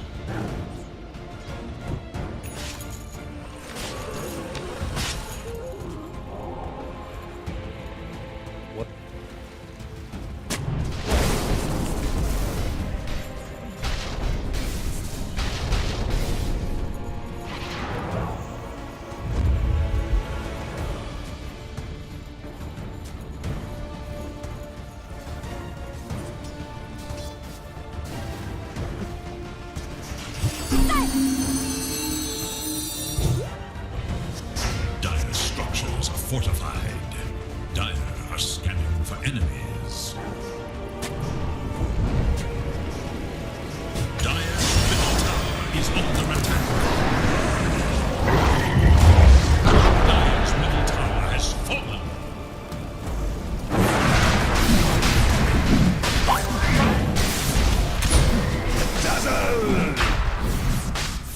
Radiant's top tower is under attack.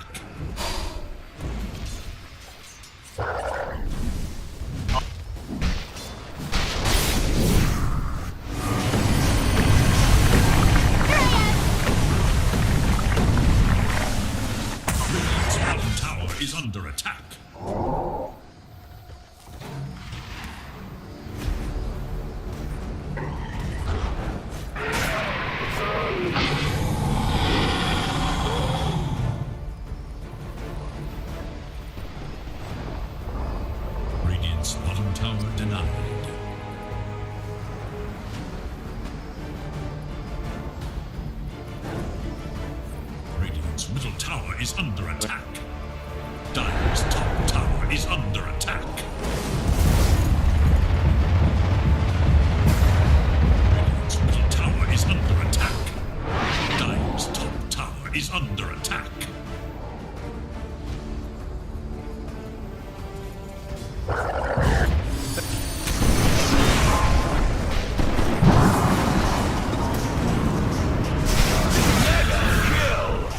Get up if you can.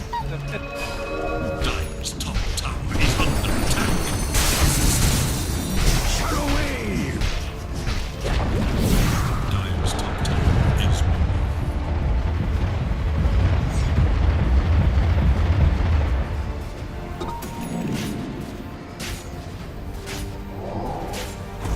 Dire's top tower is under attack. Radiant's middle tower is under attack.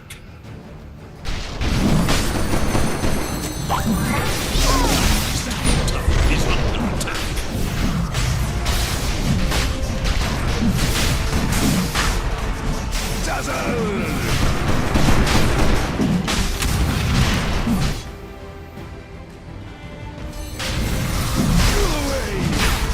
Radiant's bottom tower is under attack.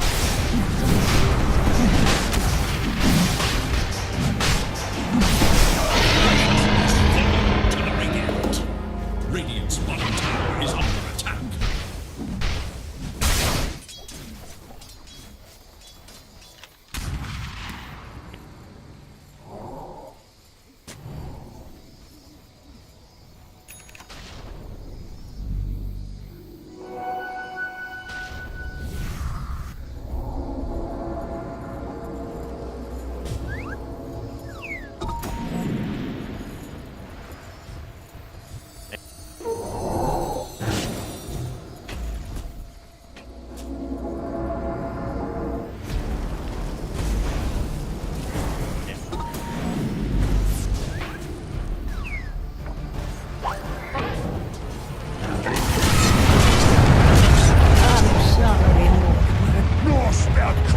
Dire's bottom tower is under attack.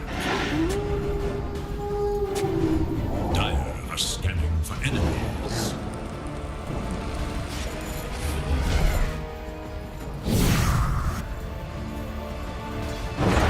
Dire's structures are fortified. Dire's bottom tower is under attack. Radiant are scanning for enemies. Radiant structures are fortified. Radiant's top tower is under attack. His bottom tower has fallen. Radiant's top tower is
Lovely.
over sight. Killing spree. Treble kill. Auto.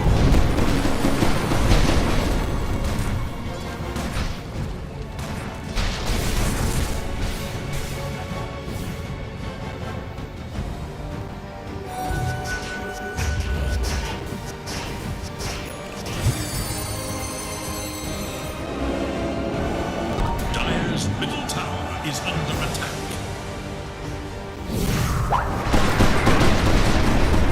Dire structures are fortified. Dire's middle tower is under attack. Radiant are scanning for enemies.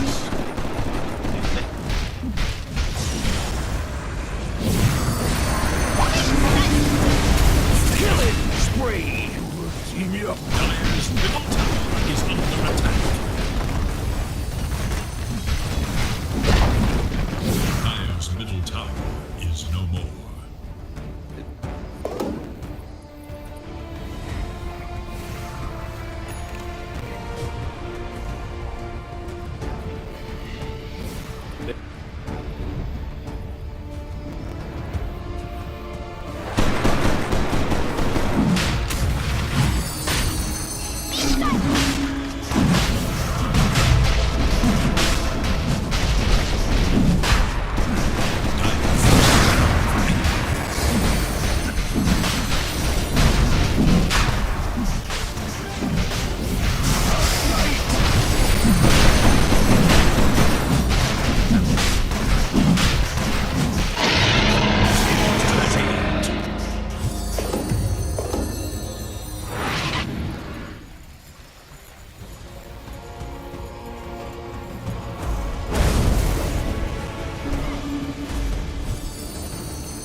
Time is money.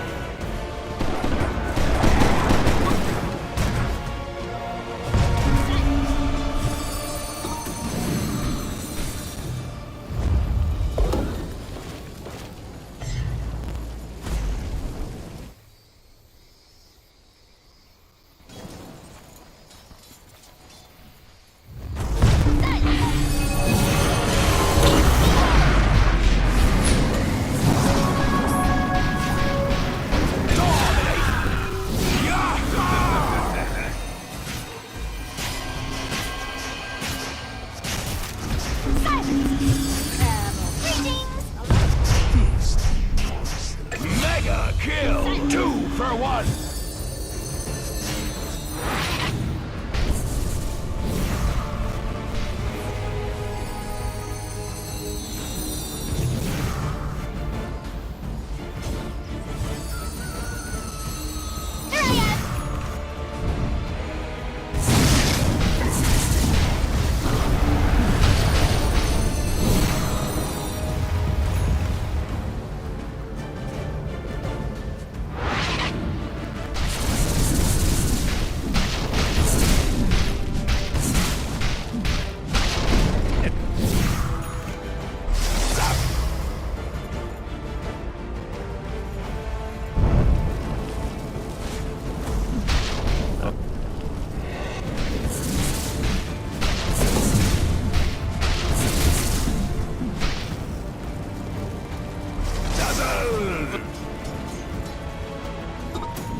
Dire's bottom tower is under attack.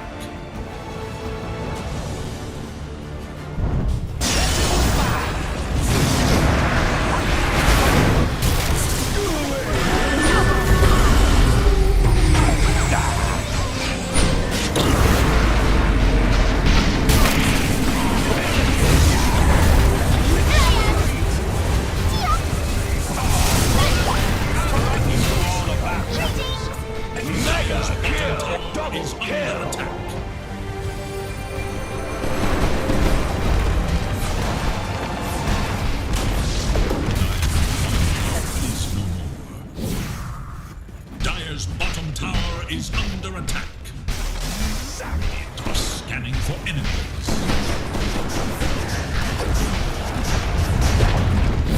Dire's bottom tower has fallen.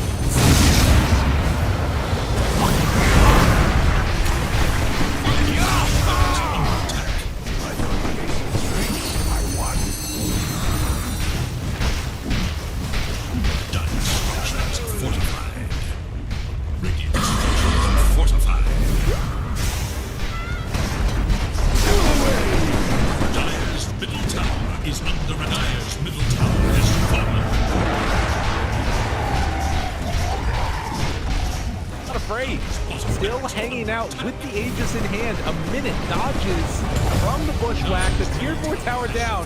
Now, the Ancient, it's a lot tankier than it used to be. Can they kill off one? The Hoodwink's not going down yet.